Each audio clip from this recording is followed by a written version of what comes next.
All right, we got it. Finally. Where's my camera? What's up, people? This is the Option Podcast. This is our pre-intro. Jason DeBias. I think this is episode 236. That guy looks like Alex. Amylon, come on. What's up? Amylon? I got Amylon, it right. Let's go. We're going to find out real names and real people. Buckle up. The episode starts right now.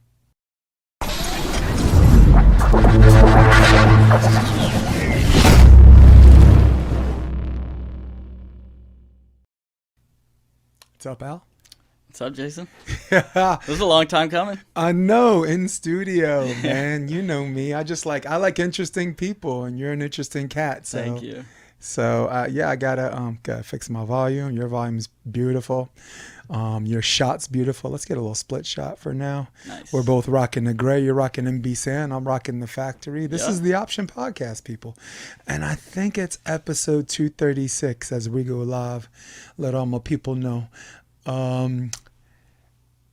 Yesterday saw you on the Strand. You know, I'm taking my old man walk, right? I do that every morning. And I screamed, look, it's the hardest working man on the sand. I said the James Brown of beach volleyball, right? Yeah. And I only said that once to Jeff Alzina. Oh, yeah. Because Jeff Alzina, who's at Santa Clara right now, was basically doing, he did in the South Bay what you're doing now, like every day. Adults, good. Kids, cool. Club, cool. Pros, cool.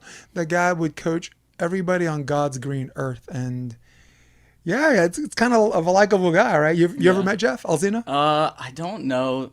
I may have met him once, right? Maybe, but I'm familiar with who he is, and we have some girls, or at least one I can think of, going to Santa Clara, right? Yeah. Yeah. Well, he was educating our live audience. Welcome, everybody.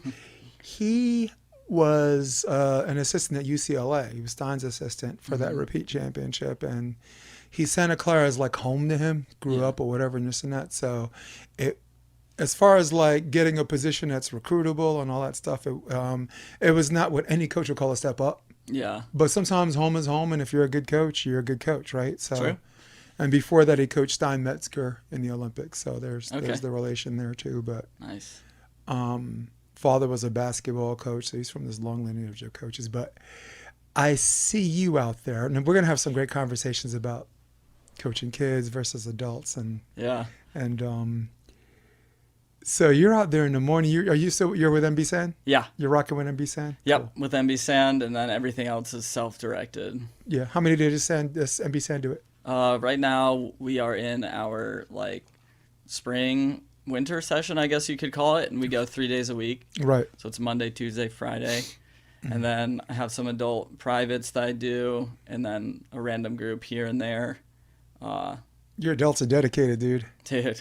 Yeah. When you start seeing the same faces come back, one, it means they want to learn, and two, they got the right coach. So well, yeah. You know. And for guys listening, this is the coach. He doesn't call it. When I say call it, we know what we're talking about. We're talking about we're talking about if it's too windy, we ain't gonna practice. I walk on the Strand and I see the Strand is empty and there's one court going, and sometimes two, using two. And I'm like, this dude doesn't call it. Yeah. Yeah, pretty dedicated for sure. I mean, we got to play in it. Just played this last Saturday in a lot of rain, a lot of wind down in Manhattan. So they're not going to cancel for it, except for, the occasional lightning, which we don't ever really see in the South Bay at least. But yeah, the rain this weekend, dude, that put the G in gnarly, man. Well, I was in Huntington. Oh, yeah. Yeah, I don't know how to say it. I like to give something back to the place I made it from, right? Because when I moved here, that's what I was doing. That's how I built my brand, and now I'm doing other things. Yeah. I'm like, I'll do that for free. I'm just, I do it for the people. So, I mean, it's so cool. The format's crazy. The conditions were crazy. The level was crazy. I can only imagine being down there. Well, the best match, and I recommend this since we're on the subject, for anyone watching, I recommend Tri-Born and Evan Corey against Ryan Wilcox, and wish I could remember his partner's name. Did he play with Wyatt? No, Wyatt played with Avery. Yeah, Wyatt played with Avery, but Wilcox. Derek, right? Derek Bradford. No. It was someone else. In fact, now we gotta look. I have to look it up. No, but as we're talking, it was a match where looked like the sun was gonna come out, and then it rained sideways, and in my tent that meant upwards. Yeah. So the screen's wet, and like some of those tents, they hold water for a little bit. Yeah. And then they're just like, oh, the heck with you. Yeah. You know what I'm saying? Nope, not having it. We're done. You know, bye. Bye now. So, and I'll give it to you guys in 1 second. Was it Cody? I think that's who it was. It was Cody Caldwell. Took me too long to get there. It was Cody Caldwell. That's right. I mean, we've seen the highlights. That the stab dig over after the super long rally. Yes. Yeah. We've seen it from every angle. Insane play. And I also got a call wrong too. Like Cody had a cover, like here, like a little basket dig or basket cover, and I thought it was a carry, and everyone just went whoa, and then the ref blew the whistle. When the ref blew the whistle, refs feel like they got to call something if they blew the whistle instead of just saying I'm sorry. But the bizarre thing was she called a double. Really? And that was cover. On the cover, and it was cover. It was kind of in Corey's face, and they did this. Yeah. And there's a stronger argument for carry, but in real time, but on the replay, it was just clean. Yeah. But let's say it was a double, boom, boom.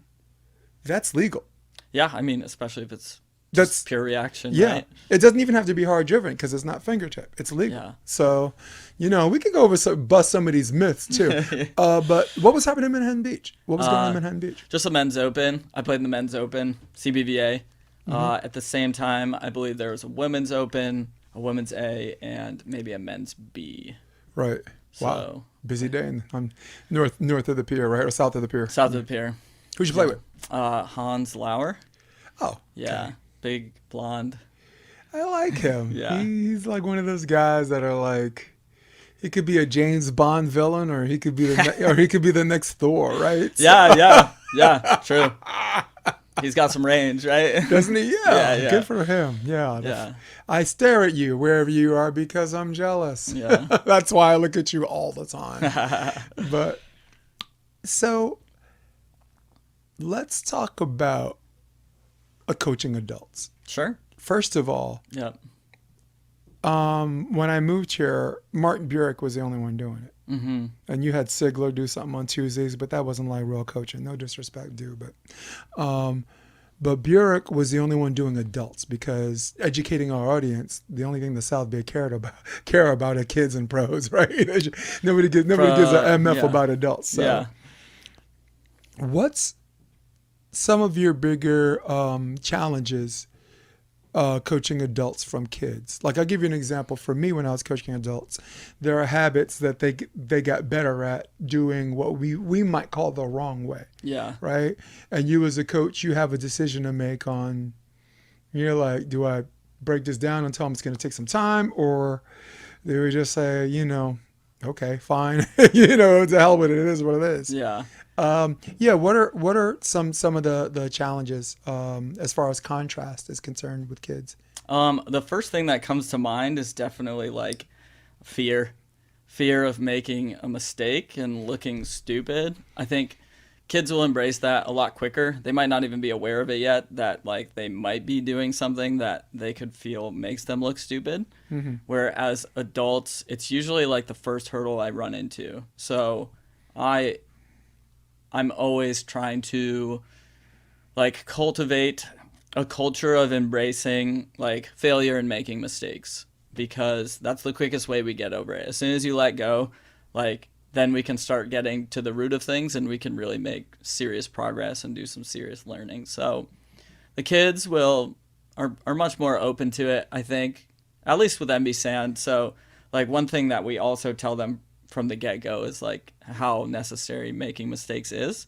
So they embrace that sort of mindset pretty early. Whereas like adults, you have to meet them where they're at. They might have a little bit of an ego. They might, be dealing with some anxiety. They might be new to a big group of people doing something physical where, you're on the beach, a lot of people look really fit, things and stuff like that can all play a factor in sort of the experience you have, right? So a lot of it definitely sort of like fear and not as much pliability, I guess, sometimes as the kids, for sure. Does that make sense? Yeah, I also think it might. I think the dynamic of giving up control, right? Adults are, for all intents and purposes, we're control freaks, right? And there are levels to it, right? But at the end of the day, every single one of us is on some small level or some large level. So asking someone to do something maybe out of their element that they're used to involves a set of a little bit of awkwardness and like you said, wanting to get it right. Yeah.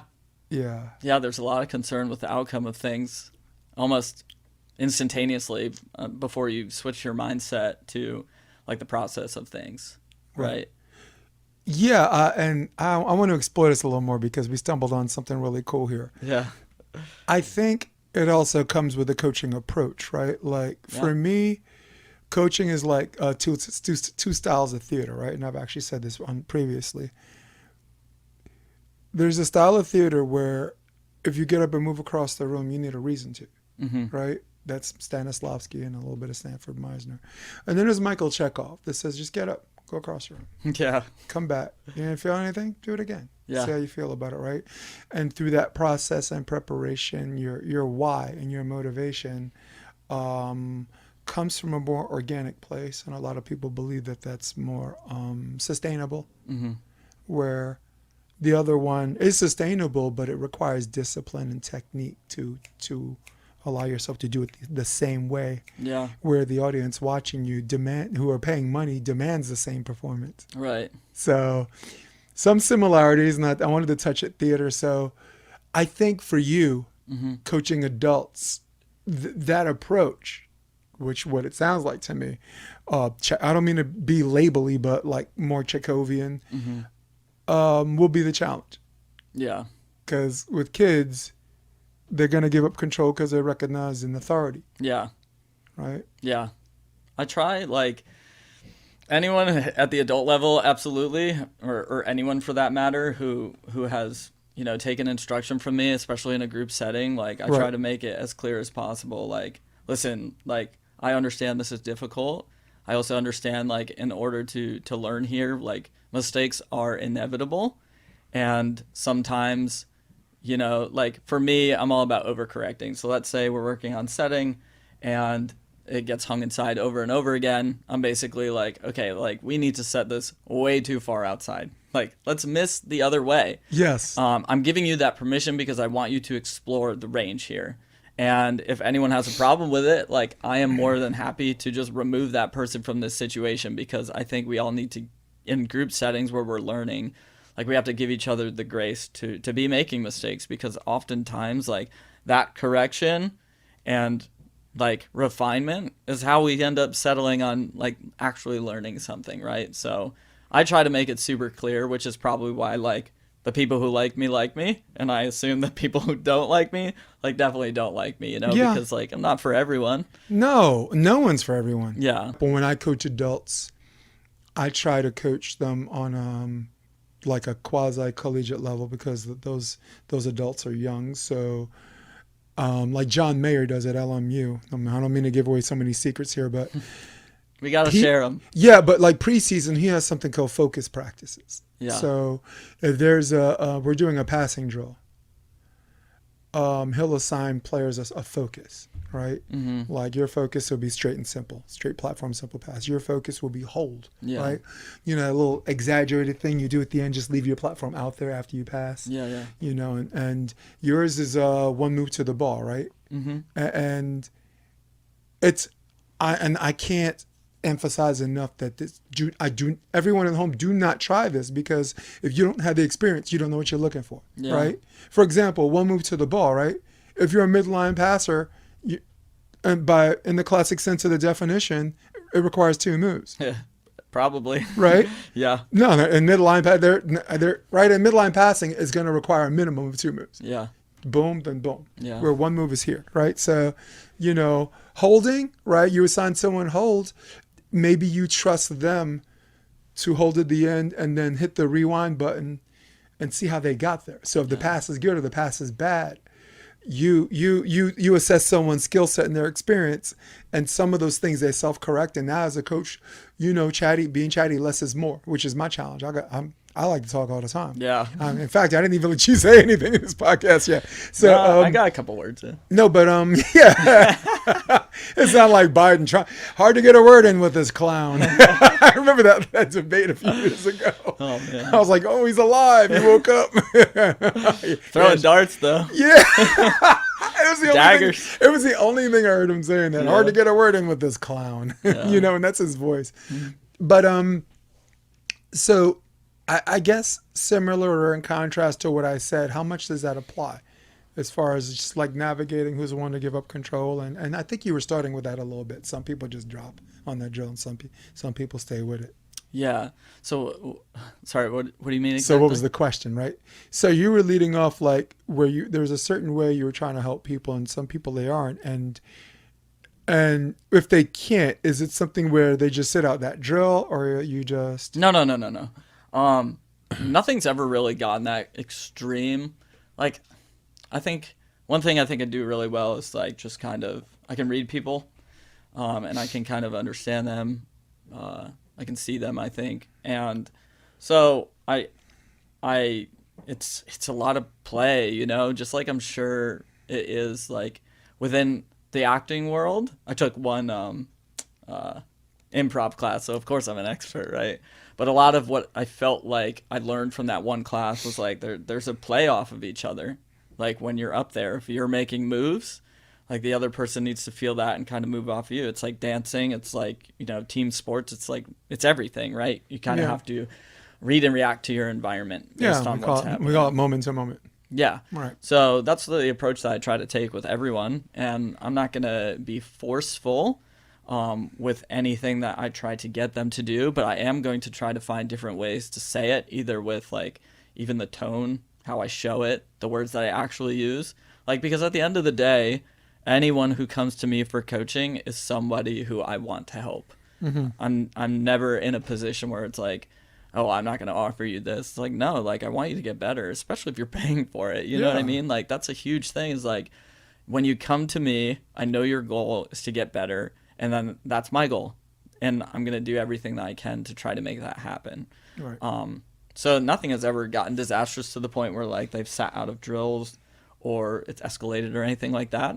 But some people come back and some people don't, You got a good following though. I mean, you're doing something right. You got people. I mean, I'm out there and I see a lot of the same faces and I see some new faces, and sometimes you have two courts and you have something to offer. And anytime you put an adult player in a position where they come to you where they want to learn, mm-hmm. and at the same time you as a coach can challenge them as far as one participating in one's own salvation. Yeah. Right? Yeah. That's something. And it's sustainable. Yeah. I do have to, with a lot of some of the faces you've seen, especially like when I was on the north side of the pier, mm-hmm. like those rainy, windy days, like I got to credit Better Beach because I was working with them for a while. So right. A lot of those adult groups were through them. Right. So that explains like the same faces over and over again, Yeah. I also think it's really cool that you got juniors in that, because you have to.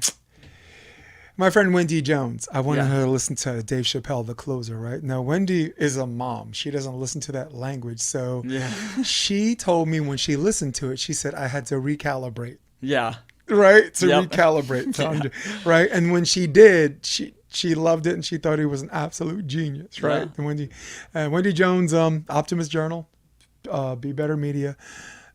So do you have to recalibrate going from morning adults to juniors? Juniors MB-San. Yeah, totally. I feel like I have to recalibrate all the time. I have to recalibrate with everybody, like consistently. Yeah. Even within MB Sand itself, like we have 3 usually. we'll have 3 different courts. Fridays are busier, and they're separated by both age and level. And like depending on what court you're on, like you got to show up in a different way. It's true.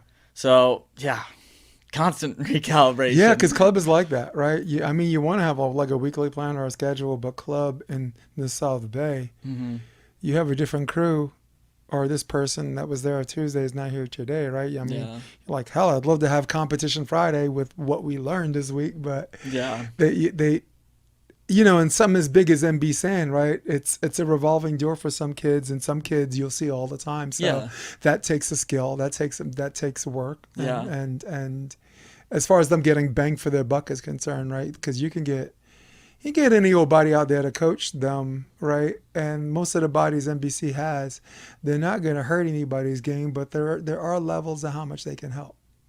Can they help this much? Can they help that much? Yeah. And that's where the work and the natural talent comes into play. Yeah. Yeah. What's a habit? I want to stay with adults because we're going to jump off that, and I don't want to have to revisit it. We can just close the door on that because you went to Newbury. You know what I'm saying? There's so many other things we could talk about. You did your research. Are you kidding? Yeah, I know. We call it reading. It's like this old school concept. What is that? Doesn't AI do that for us? Right? Why do I need to read? And am I kidding? I don't like to read. What is there an example of someone that has a bad habit where you just say, okay, it's not messing with their game as much and just leave it? For example, like Phil has a new coach, right?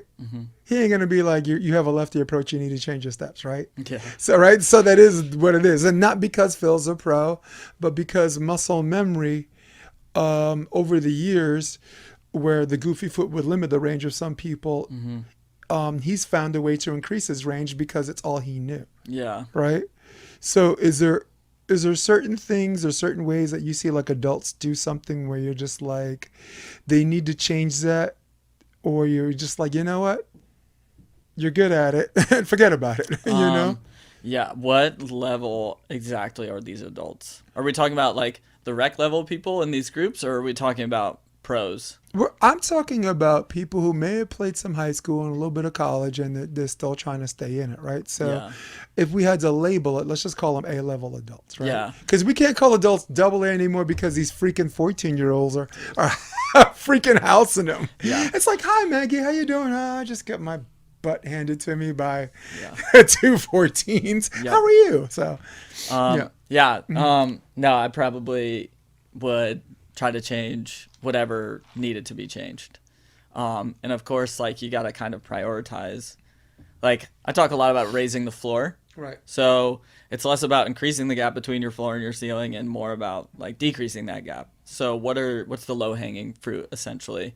Like, what are the things that we can make changes soon that also is like a pretty big lever we can pull that's gonna also make like the biggest skill jumps or allow you maybe to move from like an A to a double A to whatever. So, yeah, like I'll give you an example. For me, I jumped in on a group just, because I could play or whatever, and they were teaching like the knee down thing, like knee down and then and angle this way. Yep. And as an indoor player, I never wore knee pads, so I had a different way of doing it. Yeah. So we actually get down or whatever, and the philosophy of the coaches were that it's too taxing your legs to do it the way I do it, right?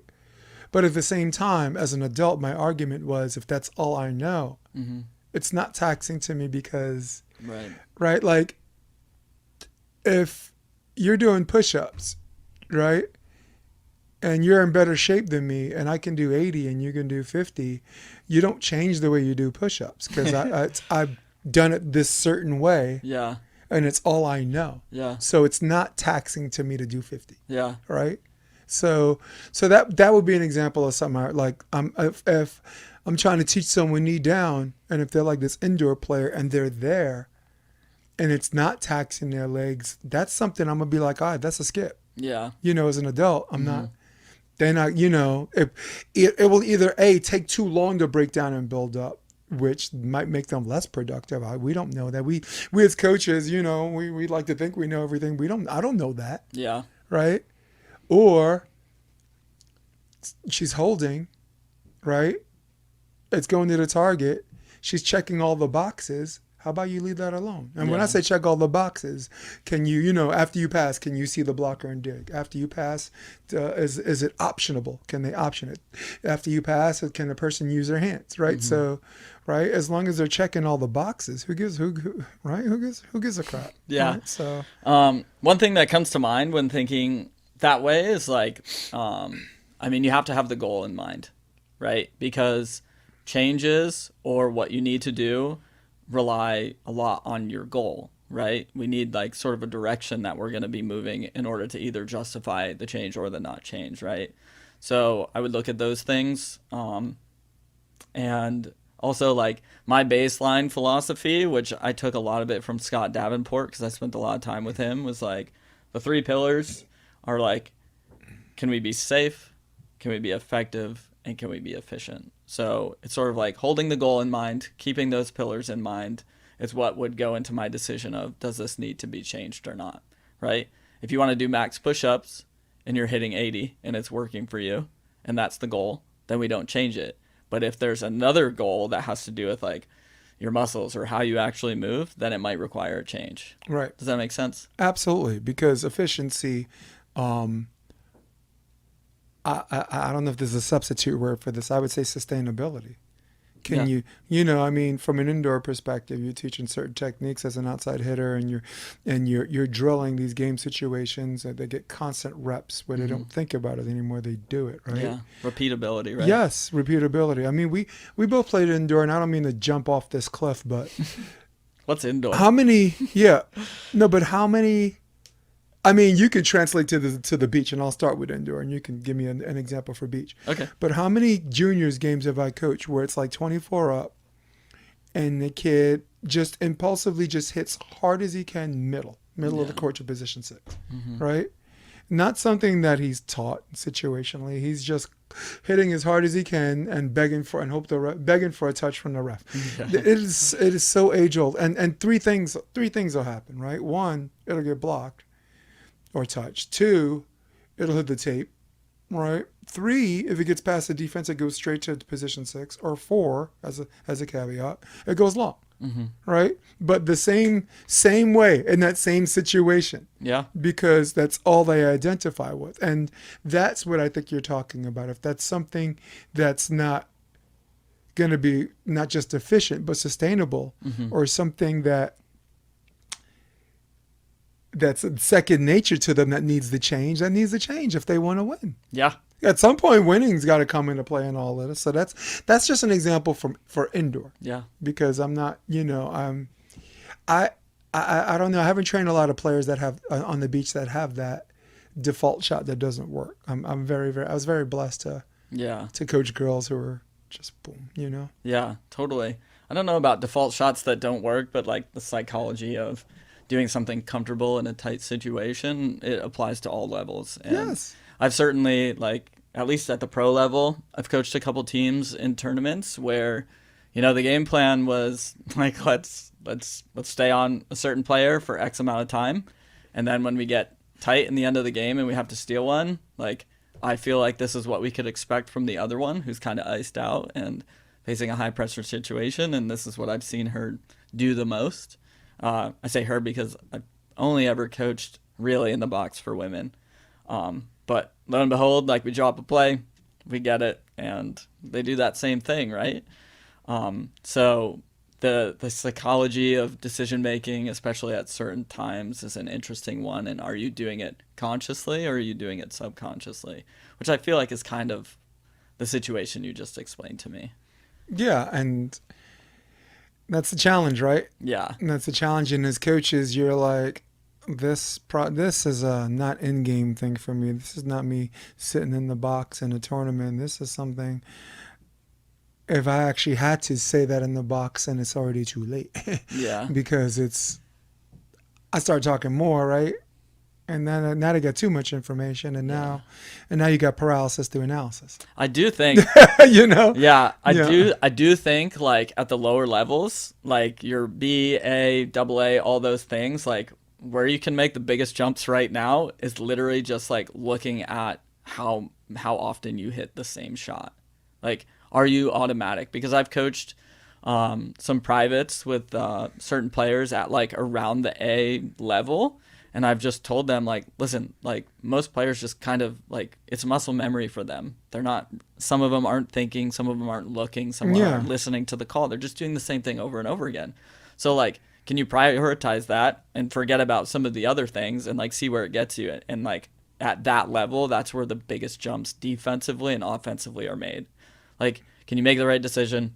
Can you vary your shots a little bit? And then can you recognize those patterns on the other side? Yeah, and how much do you chauffeur them through that, right? How much do you do that in practice and proper preparation? Just like you said, let them get a bunch of reps and figure it out. Yeah. Or in a game, even more so, right? Like, and I keep bringing this back up because last year at Huntington, I was coaching 2 people, and I'm pretty sure that me giving this individual too much information probably cost them 4 points. And I mean, I am confident in myself that I'm an exceptional coach. Mm-hmm. Indoor volleyball, I am your one-stop shop, baby. Yeah. But I'm not an idiot either. I know that and I actually said it live on a podcast, and both of them were like, "Yep, we appreciate you realizing that." And I called myself out live from that. I gave this kid paralysis through analysis. Yeah. Where he had so much information he couldn't really do anything, when really, if I just left him alone and let this guy be him, Yeah.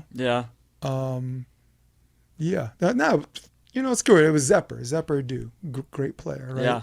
And I was coaching him in Frank Field. I'll just name names. Yeah. And some I usually don't do on the podcast, but since I already, just owned up on a live stream. Yeah. People can find Good team. We were playing Ian Bicko and his partner, and it was a team we should have beaten. I'm just gonna say it, and we didn't. We lost 2-0, and I do have some ownership in that. I do. I'm like, yeah, that was on me. That's a challenge.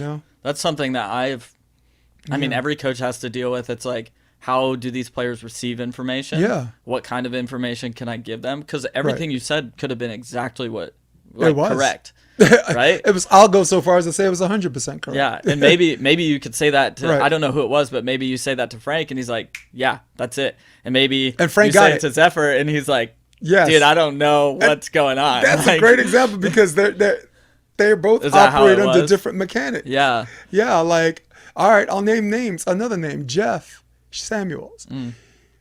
He will actually interrupt me and say, too much information, That's right? Good. Because we have that long relationship. Yeah. I've known him for quite some time. Yeah. A coach, Jake Aratia, right? Mm-hmm. Learning sponge, takes it all in. Earl, I assumed he didn't want paralysis analysis, so everything was just bits. Yeah. So Rafu's someone you just sit in the umbrella and have a good time. So Rafu's like, what do you have to say to me? I just pick another example, right? Yeah. Like, I'd be trying to learn from him. Yeah. You're like, what are you saying over there? He's kind of an on-court coach, and I think he's in Florida as an assistant coach, coaching indoor, and and he's always had that. There are some people, as players, you're like, I already know that when that guy's done playing, he's going to coach. Yeah. Like, we knew that about Todd. Mm-hmm. Right? They called him the professor. Yeah. And we knew he was going to be a professor, right? Yeah. So, yeah. So, jumping off the adult scene, I'll land with this last question. Okay. What was one of the more difficult things, fundamentally, not from the neck up, but from the waist down, with the 6 fundamentals being passing, hitting, digging, blocking, serving, setting? What's one of the more difficult things for your group as a collective to pick up? That's an unfair question, because some girls they just come in and they set, and some girls they just, I can't. This sucks, Yeah. So much of that has to do with the player, right? And so much of it has to do with where they want to be. And the reason I'll elaborate on this, like, I feel like it's a loaded question. So it is a super loaded question. Yeah. So it's 100% dependent on the individual. So it can change. I think the 2 that I think are most commonly difficult for people to get is setting, hand setting. And I think that comes from, like, where we have gotten with hand setting and Right. how you go play rec games anywhere in this country. Yeah. And people are harping on you for like not doing it perfectly. Right. Which is insanity. I always say, like, imagine, so there are usually 3 contacts in football. You have the snapper snapping the ball, you have the quarterback receiving the ball, and then you either have them throwing it to somebody or handing Or the it off to exchange on somebody. the running back, right? Imagine if every 3 plays of like there was some sort of penalty on the snapper for not snapping the ball correctly somehow. Right? Their technique was like Or the bad. field goal, like the snapper, it's not. Yeah. It's double contact because the ball wobble. Yeah, or like the laces weren't Yeah. pointing like true north, so now Yeah. all of a sudden we have to call this a dead play. So there's a huge amount of fear that goes into embracing hand setting, which I do my best to try to dispel by telling them, like, we're gonna fuck it up, like, we're gonna make mistakes, it's okay, we have to get through this. I'm never ever gonna call it on you, and when we compete here in this environment, we're not gonna call it on you. I will let you know what I think about it if we were to take it somewhere else. Right. But like, I'm not gonna further Yeah. the fear of doing it. So that's one. And then the other one, offense, is I always think in progressive movement, like in progressions, what I mean. So I try to set up the progression of learning offense a certain way so we can get to a certain point. And I think it doesn't start with hitting hard driven. And I think that people want to do that almost exclusively. So I don't want to say their lack of patience, but sometimes their lack of patience gets in the way of them being able to be Agreed. effective offensively probably as soon as they could be. Yeah, and it was a trap question that I thought you responded very well to, because there's no way to say, let's eliminate the mental and only talk about the physical, Yeah. especially when it comes to setting. And I tried to get you, but you got the goods, dude. I just can't. I can't. Yeah, so you're a former indoor player, Yep. right? Newbury. Newberry College, RIP. It's closed now. I know. I have a mutual friend, Dylan McDermott. Brian McDermott. Yes, yeah, I know Brian. Outside hitter, made the NECVA finals Nice. in Yeah. 2008. Yeah, against Nazareth, right? No, they beat Nazareth in the semis. Oh, they did, yeah. And like this huge roof with the Yes. oppo for match point, right? Yeah. And lost to Vassar, who Yes. with Phil Tully and those guys, yeah. and just Played against Phil. Jonathan Penn, who won Coach of the Year, AVCA Coach of the Year. Yeah, I was there because I was a head coach at City College. So Nice. isn't it? There we go again, right? Yeah. Everything's about me. Just right place, right. I just happen to be there, right? And people knew I was the only one wearing a suit, and I'm like, that was a mistake, because you don't wear suits to tournaments. You wear suits to like games, like single matches. Yeah, like yeah. 3. So yeah, but wow, Newberry was cool. What position did you play? I was mostly libero. Okay. I think they wanted me to come in as a setter.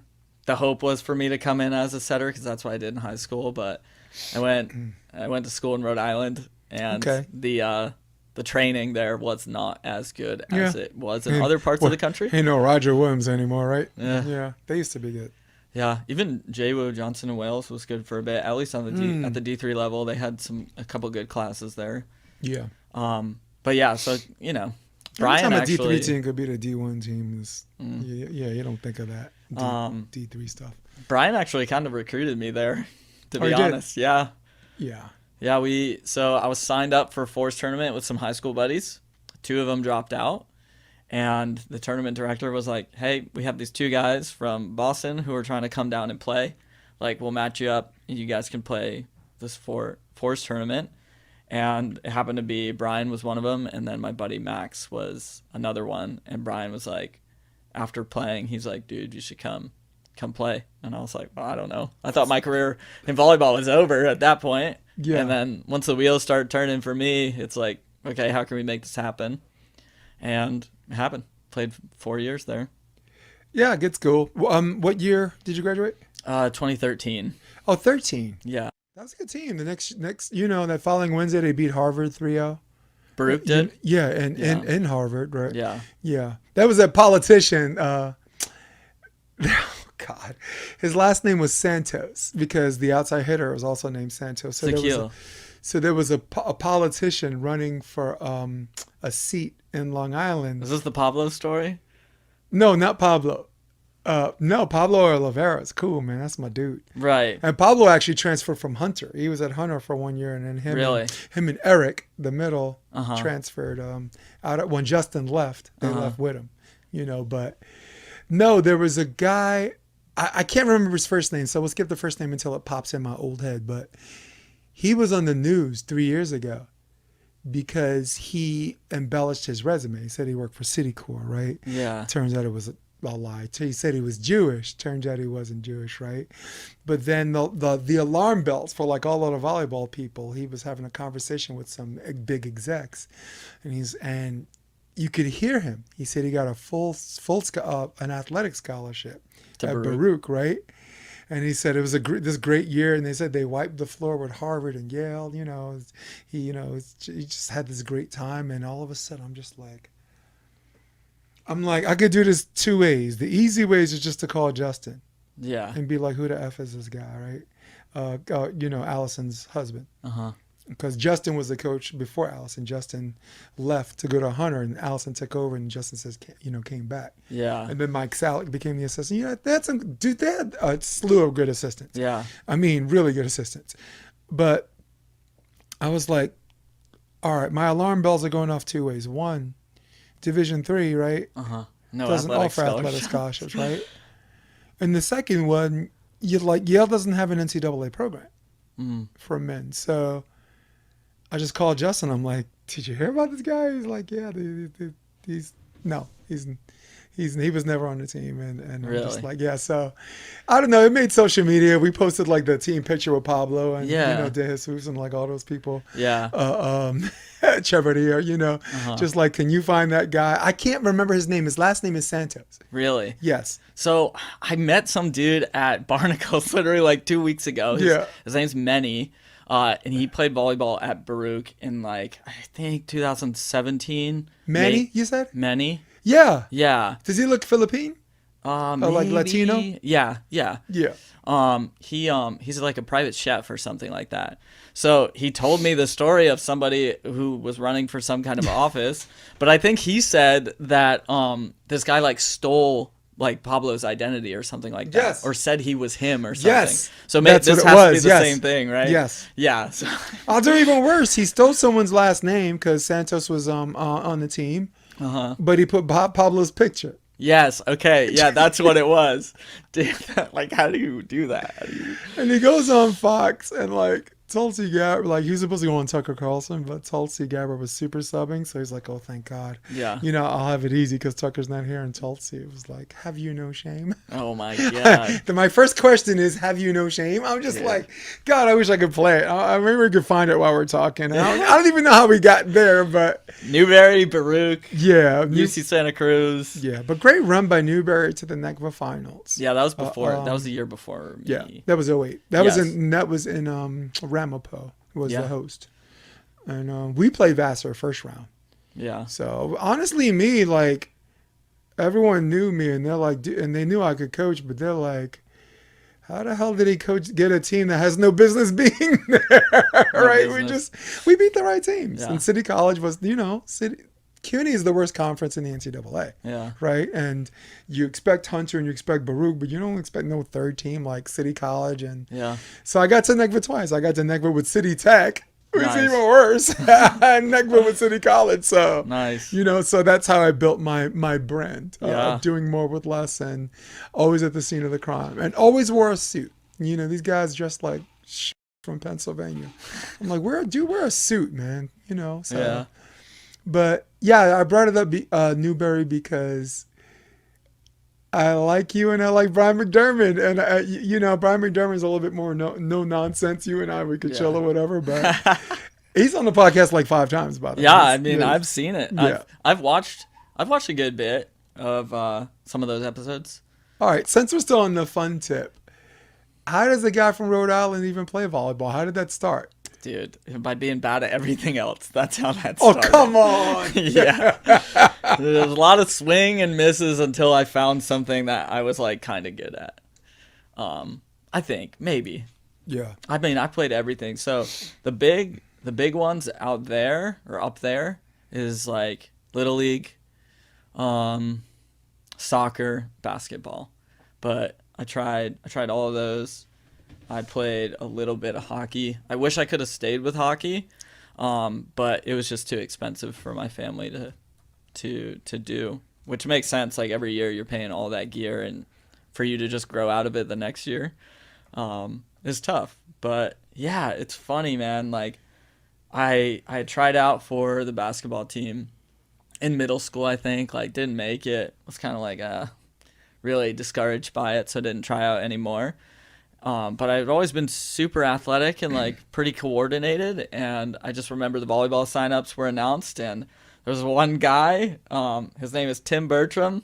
If he ever listens to this, like I will credit him for me, like finding volleyball and sitting in the seat essentially. Like we're crossing paths in the hallway. This is freshman year of high school, like in the springtime. It's March is when tryouts are. And I was like, hey man, like you gonna go try out for volleyball? And he was like, yeah.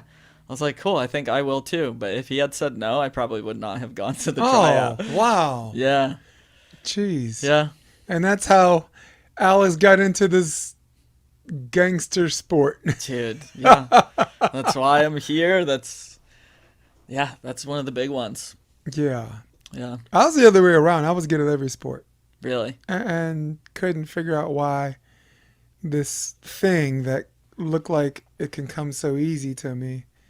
You know, I was trying to play to impress some girl who played, and didn't work out well, right? Now, I think I want you to picture like being on a fishing boat, right? Uh-huh.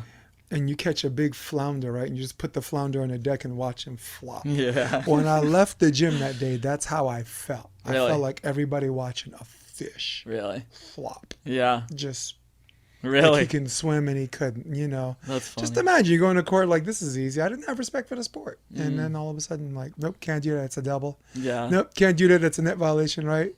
Dude, why are you jumping over my head? Your back row, you know? So I mean, just like, so, and Brooklyn, New York, Flatbush, the only place you could play is there's a bunch of Haitian guys and Caribbean guys who live there, and the level's too high. So there is no way to work up to that. Yeah. You know, and I came back and didn't leave him alone. And it's just like, this guy needs to go away. And then one day I bought a book called the American Volleyball Coaches Association Handbook. It's written by Doug Beal. And I got this fake ball and I coached myself. I'm in my backyard in the snow, passing, learning how to hold. And then 6 months later, I'm just playing grass with some of the Caribbean dudes in Prospect Park. Yeah. And then, of course, the Dominicans in Central Park. And you learn some stuff from them. And I'll name them by name: Omar Vargas, Elvis Rodriguez. I caught up to later because I wasn't teaching. He was playing. Domingo Junior. There's a Haitian guy named Junior that played for Creole. Kojak, who actually taught French and Spanish at my high school. I'm talking like old school. Yeah. When Creole was all Haitian, before they let white guys in. It was all Haitian and some Dominicans, right? Yeah. And then a year and a half later, I'm playing overseas. That's cool. I just playing overseas as an outside hitter. And that's rad. As a lefty outside hitter. Yeah, it's good for you. Easier on your shoulder, man. Well, believe me, I wanted to play opposite, but opposite in that system in Germany, opposite went to the best offensive player, and that wasn't me. It's some 6'8" guy from Puerto Rico. Yeah. But I later became a setter, and I've been setting. I've been playing 30 years, and 27 of my 30 years I was a setter. So, nice. Yeah. Yeah. I like to think that that I would be good at other sports, but I have a traumatic story. Let's go. That's why this is what I paid my money for. Let's go. So, I want to say I was probably like 8 years old at the time. So this is a core memory of mine, and I think it's led to certain decisions I've made in my life and how I motivate myself and stuff like that. So I'm playing rec basketball, and the other team has the ball, and I'm defending the guy who has the ball. Right. And from my understanding as an 8-year-old child, It's my job to either stop them or take the ball from them. So I just remember like trying as hard as I possibly could to defend this player. And like maybe at the time I wasn't super in control of my body or coordinated. Like I wasn't hitting this person or anything, but I think I was like just too much, whatever that even means, because I remember the guy who was reffing that match was like a 16-year-old, because the guys in college are like, or not college, in high school are like the refs for rec basketball. Right. And he just like stops all of play and he's like, you need to chill out. And I was like, what did I do? Yeah. What do you mean? You're like, what did I do? Yeah. Like my entire understanding of what I'm supposed to do right now is exactly what I'm doing, and somehow I'm doing it wrong. And I've been trying hard, so hard, like pouring all of my energy into this, you know, because I'm competitive. I'm 8 years old. Like I'm on a team. I want to do well. And then that happens. And that was like almost like super shattering for me, because from that point on, I felt like if I like really poured effort into something or tried really hard, that like maybe I wasn't doing it the right way, or like the way I did it was like too much and I need to like hold that back or something.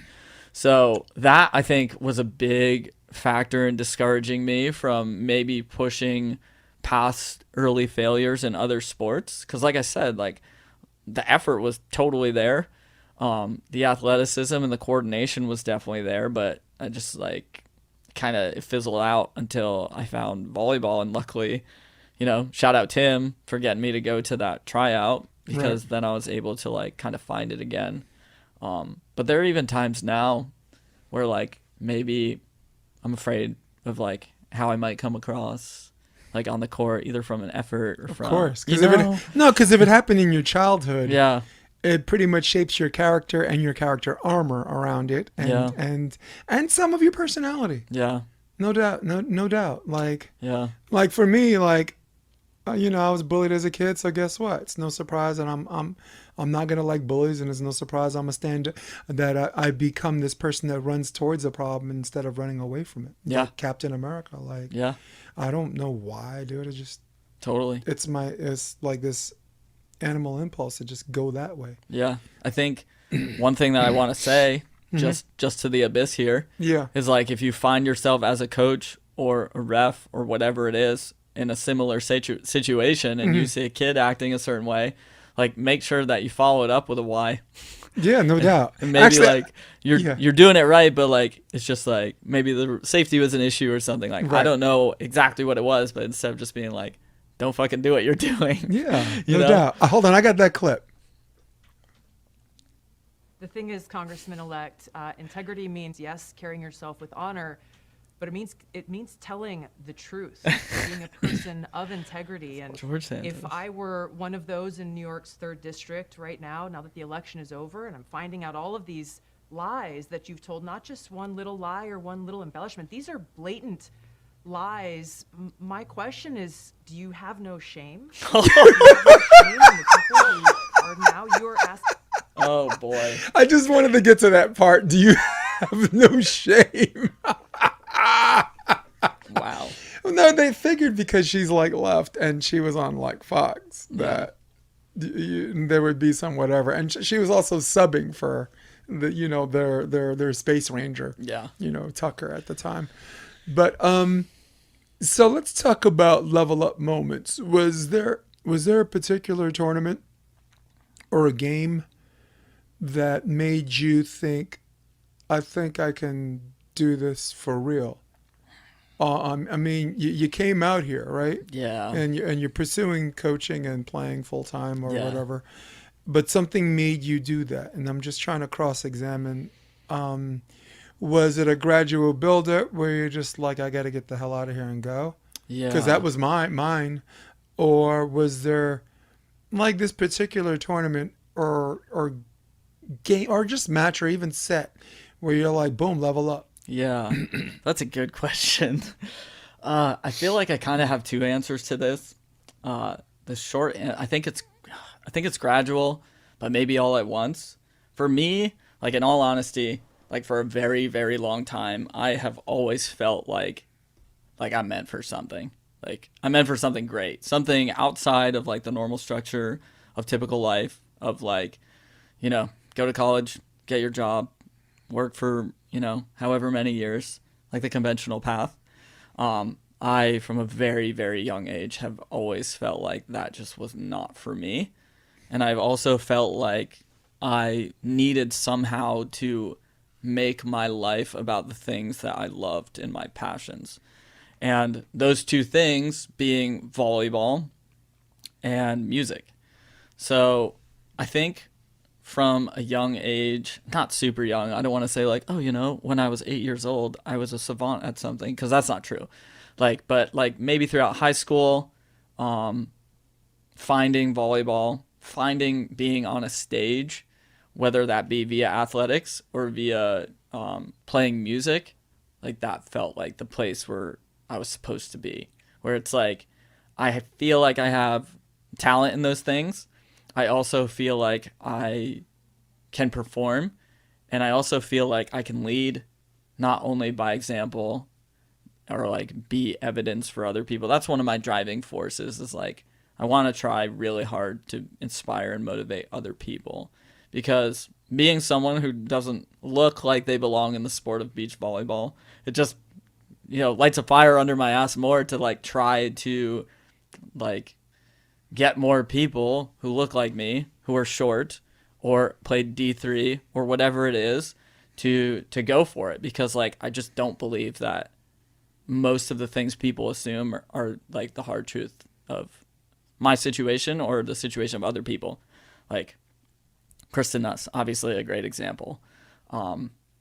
Eric Brannick, I think, is an amazing example. I think. Oh my God, you're naming all of the people I'm actually a fan of. I'm a hater. I'm only a fan of like two people. Yeah, like Dr.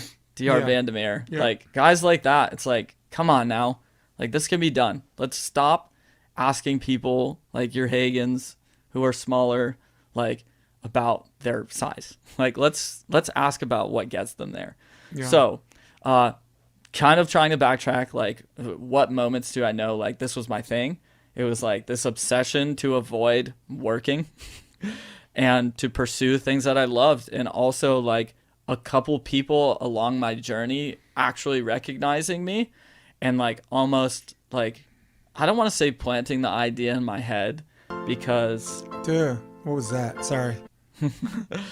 I don't want to say planting the idea in my head, because it's funny, like tangent here, but I was on Instagram yesterday and Ashley Clark, who you have interviewed, came up, and I've never met this person. I've never heard of this person, but she starts talking about human design, which is something that I just recently discovered and has been really validating for me. And so I'm a projector, and when I get recognition or when I'm seen, like that fires me up.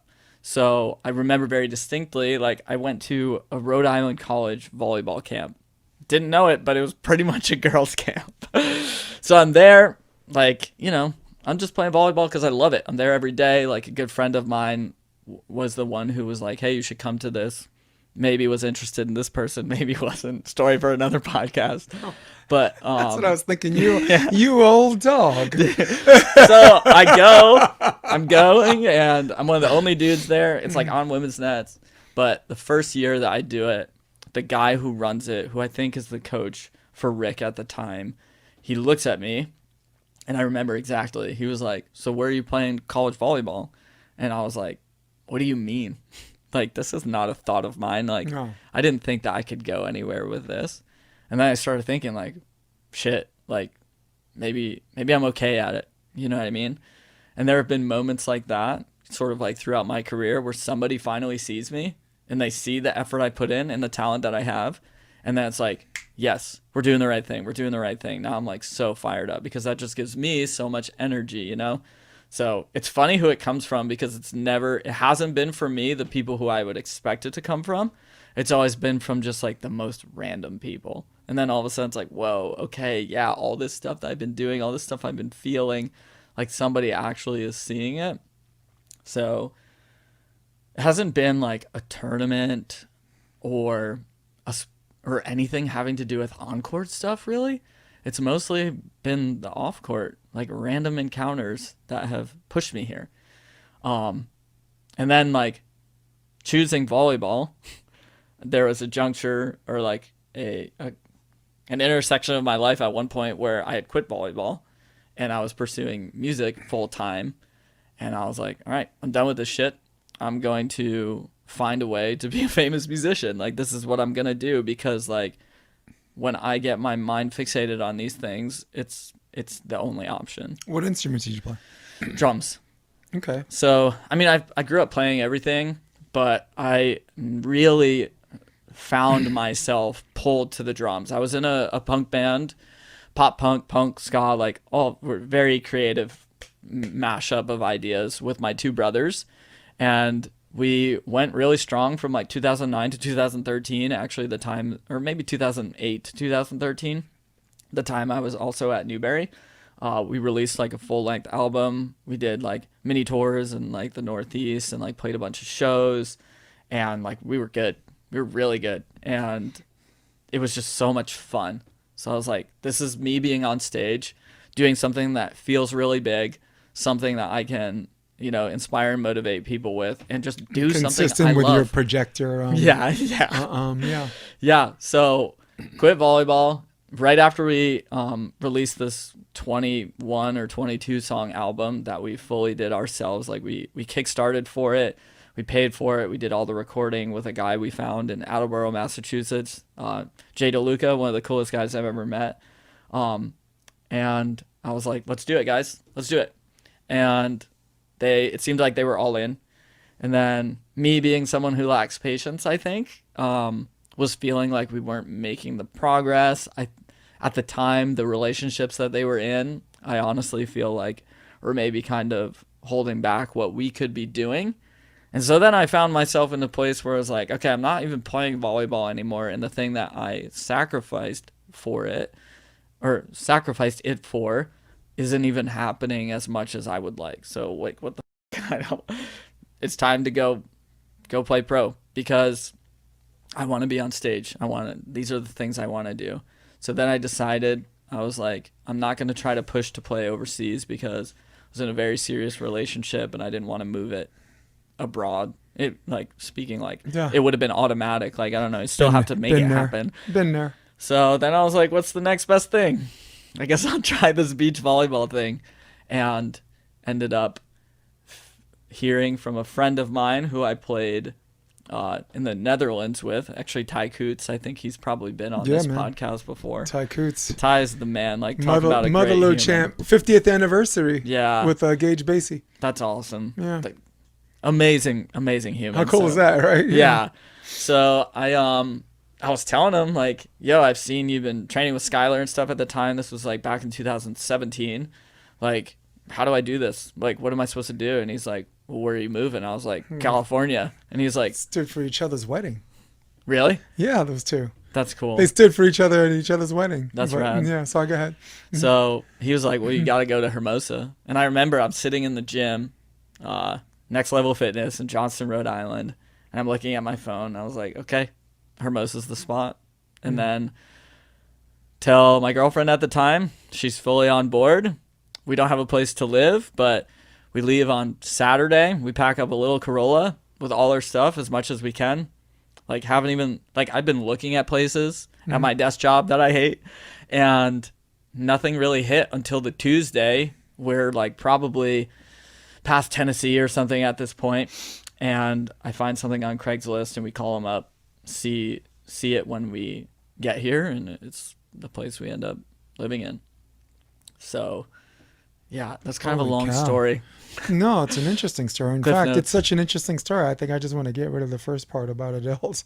You know, look, for this podcast, the podcast, I think, in my opinion, is brilliant. Yeah. But it never starts that way. Yeah. You know, I got to get better at this. I always stumble out of the block because, to me, I just want to have a conversation. Yeah. And whatever it took to get here. Yeah. This is real. Like, look, for me, at my level up moment, I was at a John Dewey High School. My high school, the people that played the best volleyball were the Asian population. And, you know, we had a class called Power Volleyball for advanced players. And nobody could beat these guys, right? And then I learned how to do the 4-step approach and like the jump and the swing. Yeah. And I started just doing this and this, not like opening up or whatever.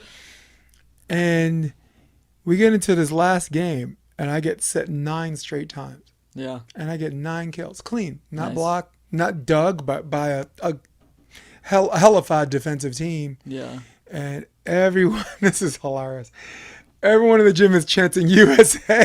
I'm just like, you idiots. They're American too, right? But it's, and I felt a special kind of way. Yeah. That I got set 9 times and I got 9 kills on a team that knew I was coming. Yeah. So, because after 3 or 4 kills, you're going to get some attention. You're going to get 2 blocks. They're going to set up their defense for you. Mm-hmm.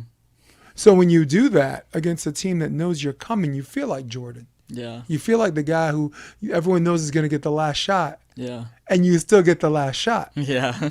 So that was my level up moment where I'm like, my dumb, like, I could go to the Olympics. Of course, that's just a kid, right? Yeah. From Brooklyn. But then everything ascended so fast. Yeah. The military service, the military community team, the professional team, Mm-hmm. Hunter was Division III, but we were savages, dude. Yeah.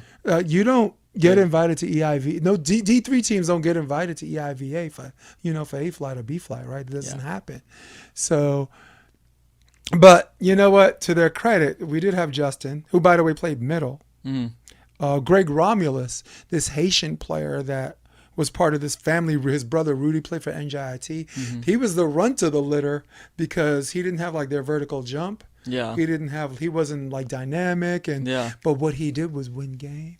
Well, counts He for had something. this cross court like dimensions of his wrist control. Yeah. Didn't jump terribly high, but I'll just summarize Greg by saying he still holds the record for kills in a match. He was 61 for 98. It made Sports Illustrated. Is it side out? Of course. Yeah. Okay. Yeah, because that'll never be broken. No. Without that, right? Yeah. And it was against Roger Williams, and it made Sports Illustrated Yeah. in a match we lost. So really, most of that team was Greg, but like deep volleyball IQ and whatever. Mm-hmm. Denny Moore, who's a Chinese 9-man, part of the New York Strangers, he was a legend back then. Yeah. David May was runner-up for the Iron Horse Award, which went to the best player in New York. Really?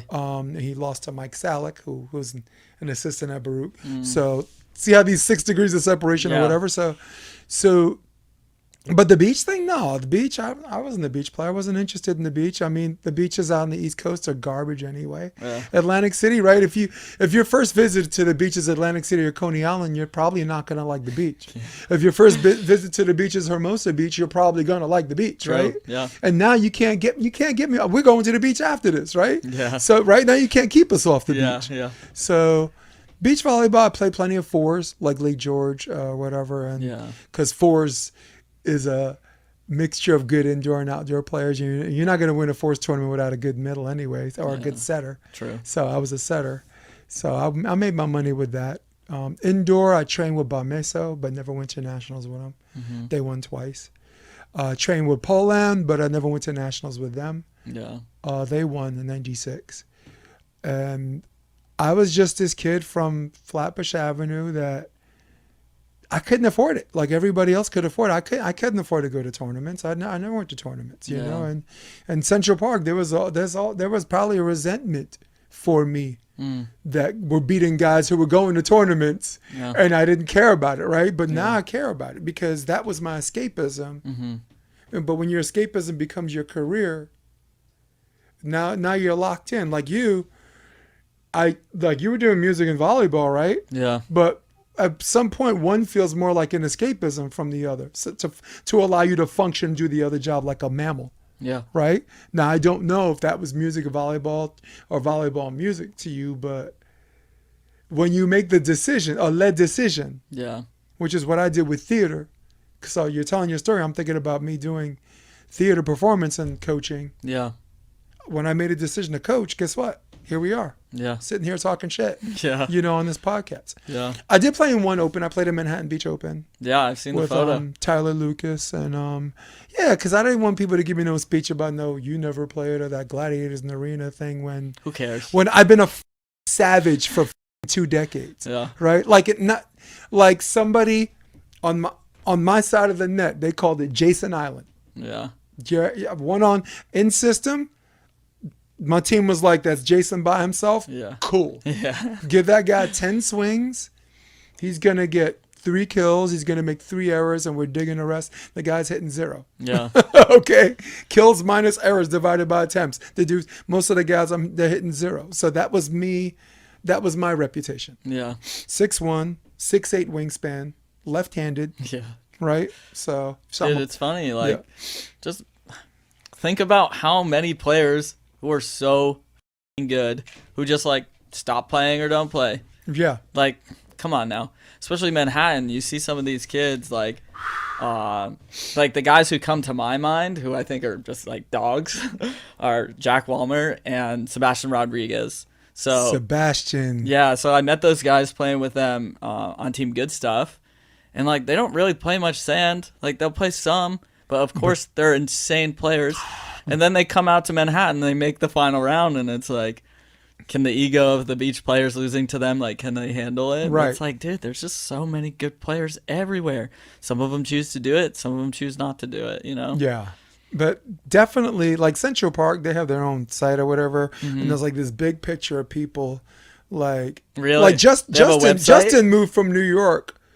Well, Facebook group is huge. Really? But Justin moved from New York City. He's still one of them. Yeah. Right? Like me, I'm one of them, but not really. Yeah. And I'm gonna say it to them. I'm gonna say it to your face. And I know that. Yeah. And that sucks because before the beach courts were there were hard courts. Really? So I'm out there playing 4-on-4 with the Dominicans. Yeah. You know, and On concrete? Yes. Yeah. Every Sunday, when those dudes came, you knew that was their court or whatever. Yeah. You had one guy. This is a great story. You had one guy saying, you know, I was here first. It's my net. It's my right to be here. And one of the Dominican guys are like, it's your net. He pulled out scissors, Cut it down. cut the net. Damn. Left the dude, walked away. I don't know, angry. I don't know how he walked away, but Yeah. when I saw these, it wasn't Elvis. I know I'm not. It wasn't you. But it was one of your people. It was Really? Francisco or someone, Carlito or someone. So I cut my teeth as a guy that didn't speak Spanish with those crazy dudes. Yeah. So before the sand courts, that was me. Yeah. When there was 1 court and not 2, that was me. With 2 courts, there was me. So, but I only use beach to cross train for indoor. I Yeah. just, and this is where we're going to get back to volleyball. Like indoor players, I know you don't like the beach, but, I'm going to tell you 3 fundamentals where it's going to help. All right. Here's where it's not going to help. It's not going to help your hitting. Sorry. It isn't, because the muscle memory of the long approach, 1 block, 1 dig, 2 blocks, 4 digs, right? Come on, that's math. It's not going to help with your setting because the dish is going to throw off the timing of your middles, right? The outsides and the oppo are going to adjust, fine, right? It's not going to help your serve receive because serve receive in indoor is target specific and timing specific where you're trying to run plays, right? You ain't trying to shoot a ball to the net, you know, for a guy that's coming up that has to set, right? Because in this deep dish world, like jump setting is only a recent thing because it looked like people playing taps trying to deep dish a jump set, right? Yeah. Now here's what's going to help, and I'm going to let you talk, I promise. Blocking.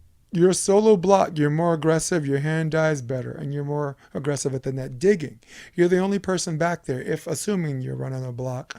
Now you're a better reader, and now you're understanding. Serve location, serve to space. These are the things indoor players, I strongly encourage you, spend a couple of summers and come in with those that triangular focus with those 3 fundamentals, I promise you, because you already have the muscle memory of the indoor approach. So it's not like you're going to forget your steps. Your legs are going to be stronger, which is why beach players don't jump high indoor, and indoor players come back jumping higher because they have the muscle memory of the approach. So, but that was just, I was off the rails on that, but I think you're right. I guess I'd like to land by saying this, and if it's something you want to add to it, you can. Just because you see where someone stands doesn't mean you know how they got there. No.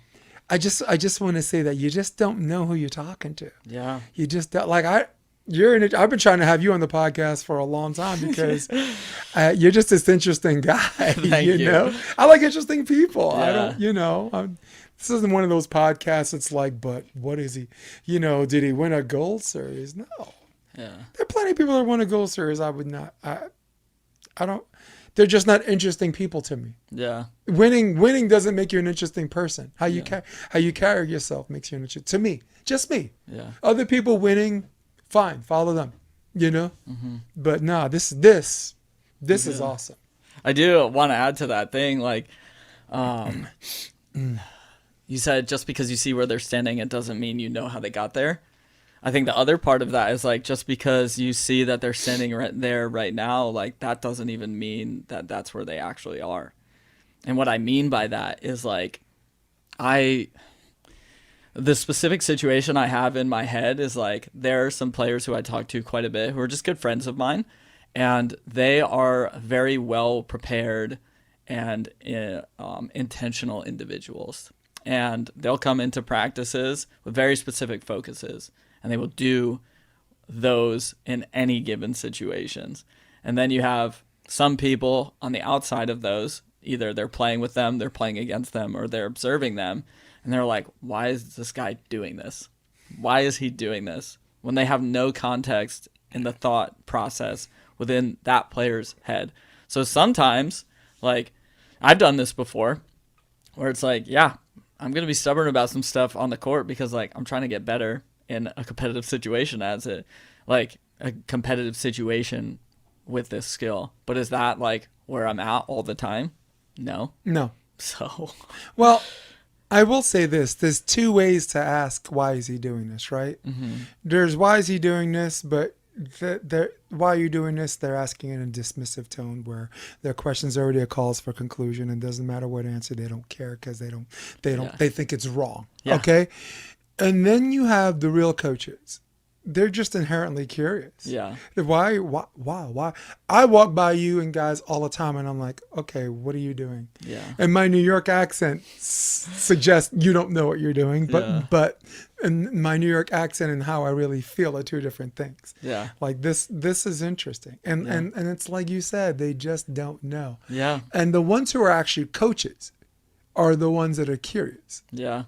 Unless they're just, I don't know, unless they're just closed-minded and they assume that they see where you stand and assume they know how you got there. Yeah. Right? Which goes back to what I was just saying before. Yeah. You just don't know. You don't. No, and I really hate talking about it because it steers me into this validation game where some people don't know me, and I kind of have this like, oh, screw you, I did this, I did that, right? Yeah. And when you do that, you kind of become what you despise, right? Yeah.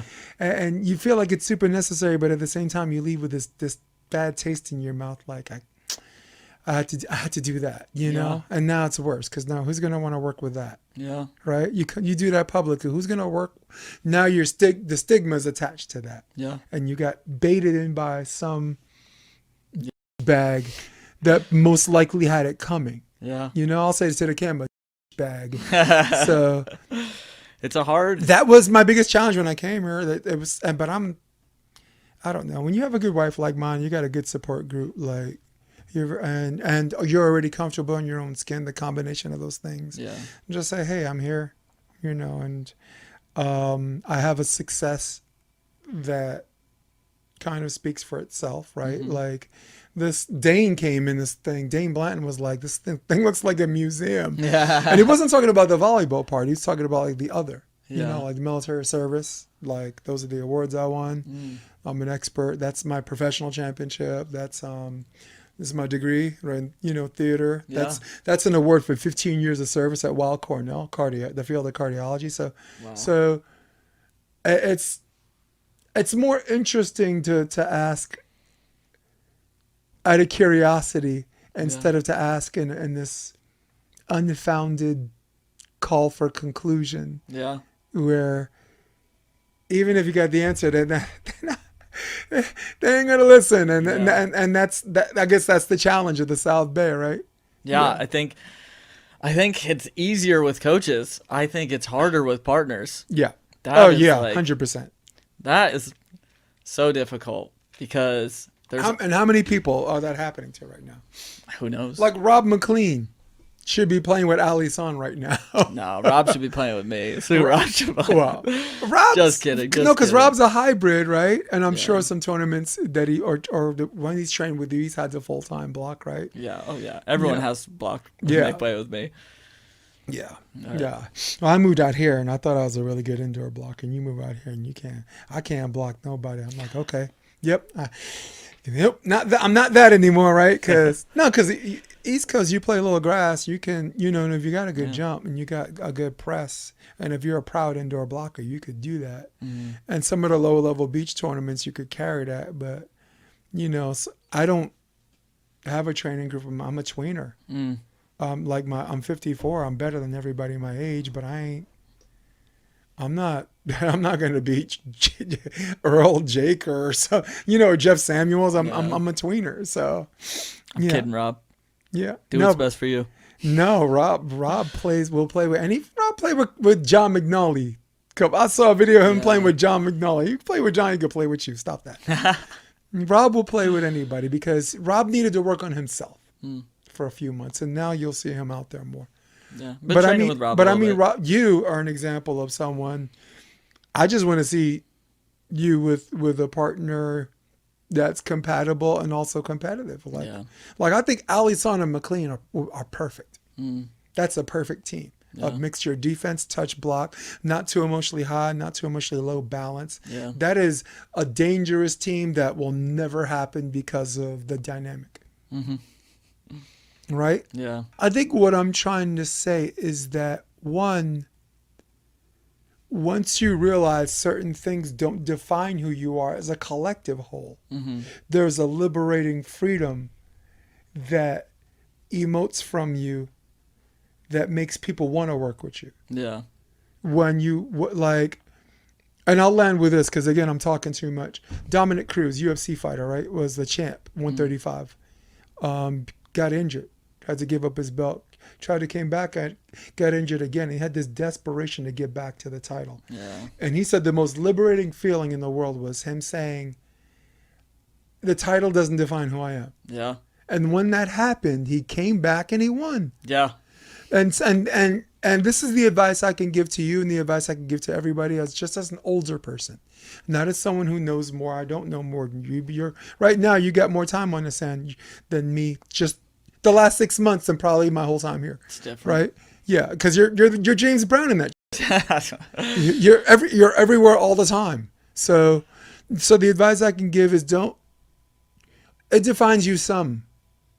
But once you realize it doesn't define you as a collective whole, it allows you to do things around that either make you come back at it from a different angle where you're a better version of yourself, or just approach it from a full frontal approach where you're okay. Yeah. Is there anything you want to add to that? I was all over the fucking place. No, I just love that lesson, and it makes me think of some people that I have been watching a lot of lately. And I don't know if you're familiar with this world, but the world of professional skateboarding. Yeah. You've got Tony Hawk Right. and Rodney Mullen are like the two godfathers of skateboarding essentially. And I've been watching their podcast, or I watched Tony's podcast a little bit, and then Until the Wheels Fall Off is his documentary.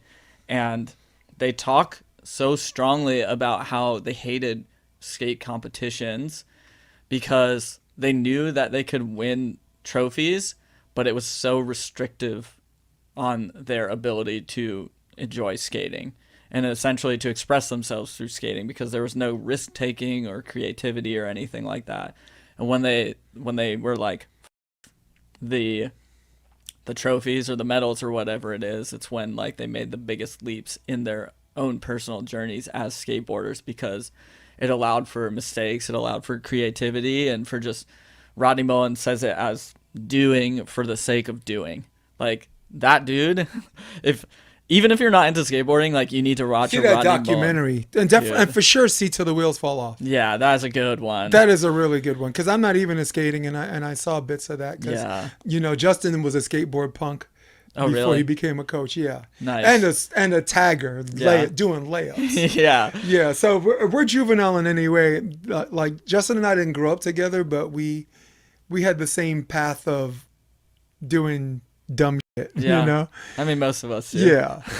That's what I used to do in junior high. I used to cut school and go between train stations in Yeah. between where the trains are parked, Yeah.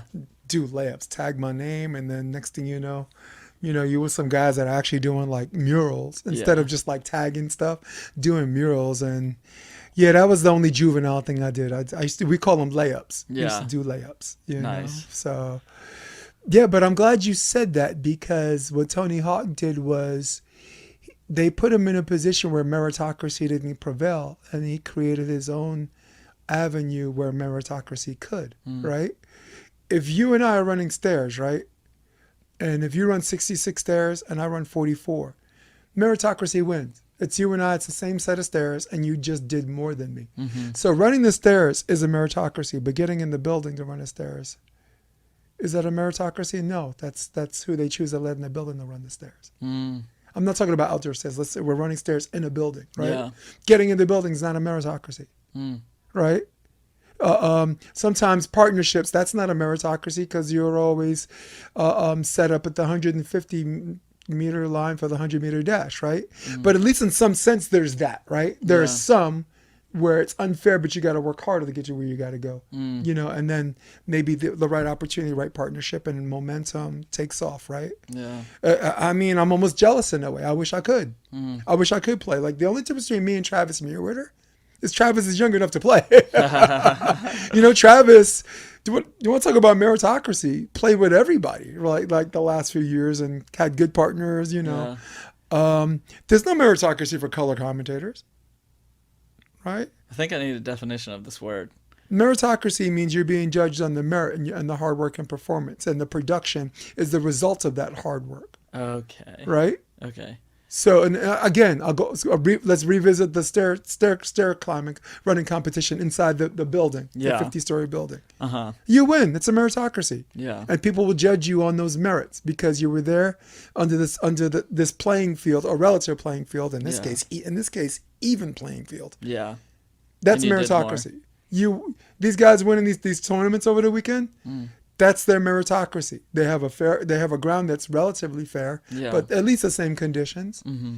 There's no meritocracy for color commentators. There's no 8-person elimination competition for color commentators. If there were, I'd have 2 forfeits before we hit the finals. Well, there's no measurable result that is objective, right? Yeah.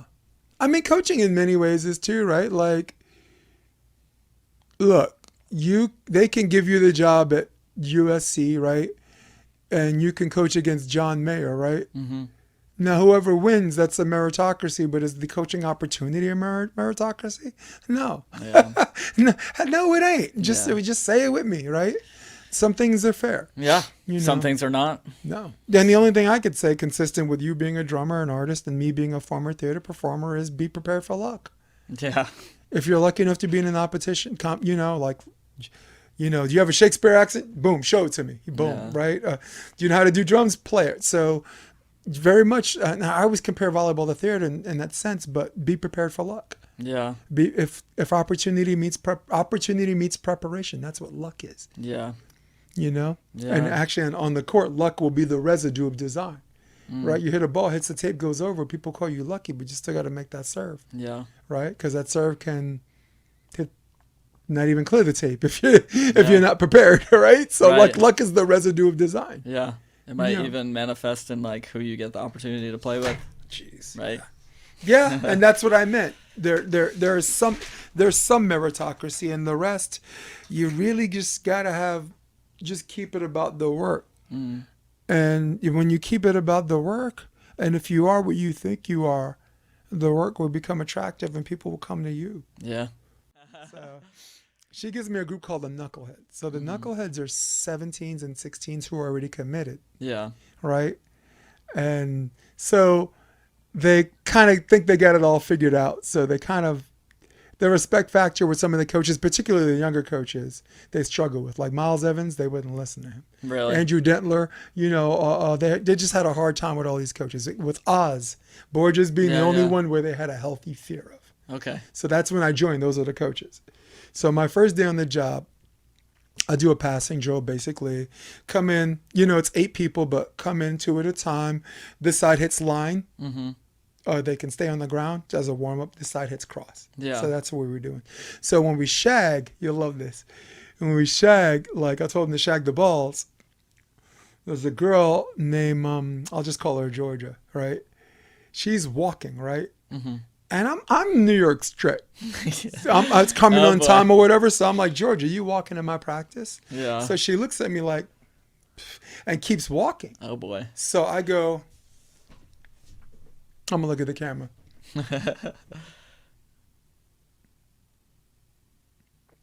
And I said, Presley, come here for a minute. Now, Presley is the program director's daughter. Okay. Who ended up going to U of H and then FIU. Okay. And I'm like, do you know what the plank is? Mm-hmm. And she says, yeah. She gets down on the plank. She says, does it look like that? I'm like, that's what it is. Yeah. I'm like, she's like, cool. I'm like, cool. And she just tries to get up. I said, no. Don't Stay there. Stay there. She's like, why? I said, stay there. And I said, Natalie, right? Plank. Serena, plank. Yeah. Why? Plank. Everyone Right? but Georgia. They're like, why? Plank, right? So Georgia goes to get in the plank, and I said, not you. Yeah. I said, you shag. Mm-hmm. They get up when you're finished. So now she's not walking anymore. Yeah. Now she's jogging it out, Yeah. right? Because she has to show respect. Uh-huh. But everyone in the plank is looking at her like this. Just furious. With Right? The smaller, the younger age groups around the court see it, and they're just like this is cool. Yeah. someone's herping the older girls. Yeah. The parents are like, who come to all the practices are like, and Duran just goes, I love this guy. Really? It was the first 10 minutes of practice. Damn. And you and I, we both know when you coach women or girls where camaraderie and sisterhood takes priority over everything, we know that could have went another way. Mm. Right? Yeah. Me vilifying a girl that makes the rest of the team alienate her is the biggest sin you can do in volleyball. Because it creates mini cliques and you're looking the wrong way and you get fired. So I took a chance. Mm-hmm. But you're a coach. Yeah. What would you do? If being disrespected or doing something about it, what would you do? So she was walking to shag. Yeah. And I said, Georgia, you walking in my practice. Yeah. And she kind of pshawed me. That's a good question. I mean, depending on the group and the ages and the dynamic, like I might not even care that she was walking as long as she's going to shag. My pet peeve is the cutoff woman or the cutoff man. Like, we don't need this. We need to go shag. We don't need to stand at the bucket. Come on. Yeah. The better. What are we doing? But I mean, they're kids, you know. Like I try to pick and choose my battles with kids because, like, some of them, you know, especially if they're committed, this and that. Like, are they even the ones who want to be there, or do their parents want them to be there? Like, I'm a context guy. It's kind of a non-answer, Right. But like, I would need to know a much more of the dynamic of what was going on. Right. And I would need to as well. But it's my first day. Yeah. And I knew none of them. I didn't know where they were committed to. Yeah. And I have a Brooklyn virtue that, or a Brechtian approach of man equals man. Mm-hmm. I don't care who your parents are. I don't care where you're going to school. I don't care how good you are. Yeah. If you disrespect me, I'll hurt you. Yeah. You know? And to me, I already knew I didn't have the respect because they didn't know me. I'm just some guy with a Yankee hat. But That's tough. But the other option is let's work on the healthy fear thing. Yeah. Like, this dude's nuts. Let me just do what he asks. Yeah. And as I continue to listen to him, then we make that happen. And it was a good group, man. It was in the summer, man. In fact, Sorry. I got a video right here, what they look like. So a lot of these girls are already committed. I'm just going to show like 30 seconds. What does volleyball mean to you? Right. Mm-hmm. That's fun. Right. Listen to what they say. What I like about it is it's really independent, and every play is different. So, and all of the choices are the same. So, I like the independence of it, I would say. The girls do. They like that. Strong in mind and in the body. And the body. And the body. Everything. Volleyball is life. Volleyball is my world. Volleyball is life. That's it. So the rest is just like highlights. Nice. And then you got Duran talking about like, we have smaller groups, more personal attention. It was basically one coach for every 4 girls. Nice. So That's a good that was the ratio. one thing. So that was the one thing we promised that we brought to the table that like Elite didn't and then B-San didn't. Sometimes you have like a whole bunch of kids, but yeah. And then what happened was Oz's discipline. You know, we had star power with active players. Yeah, yeah. And then Jeff Samuels joined us, and Duran's like, do you know anybody else? I'm like, I know a guy named Jaron. Yeah. Right. And then McLean. So it turned out to be this Nice. monster, you know, but I don't even know how we got there, but I just wanted to, the point of the story was like healthy fear Yeah. or respect. Mm-hmm. And like what the third option to me isn't an option. Yeah. I had some questions for you written down. Sweet. What the hell, dude? Human design, man. So you saw that episode, Human Design? I saw what I could. So I came across the clip last night at like 8:30. I'm an old man, so my bedtime is like 8:30. So I watched the clip. I find the episode because I'm like, whoa, I literally just had like a reading like 3 weeks ago. This has been very eye-opening for me.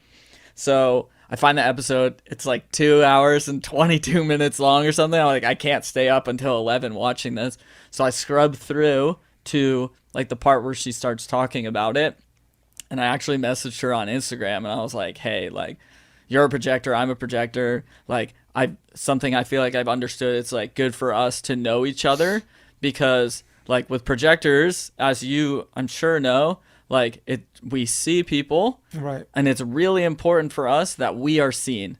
And like one of like something that I've struggled with for most of my life is like actually feeling like quite invisible and like feeling like I'm not seen. So you have other projectors as a projector in your life to make sure you at least, of course, to see each other and to be friends and stuff, but like it's really helpful to have somebody who understands that, who can provide that for you. And so I was like, I just felt, yeah, and to teach it. So I messaged her. I was like, hey, like, you don't know me, but I just came across you on Jason's podcast. I'm going to be in there tomorrow. Like, I just learned about this human design stuff, and I just felt compelled to reach out to you.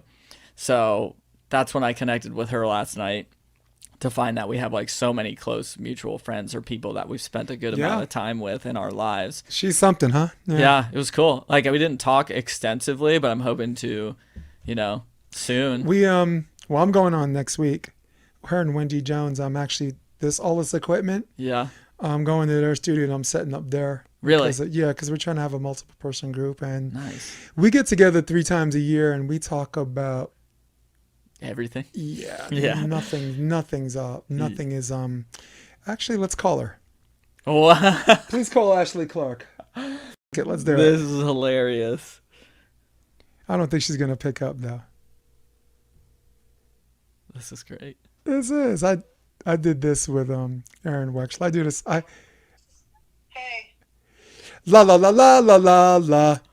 I'm gonna start a fight.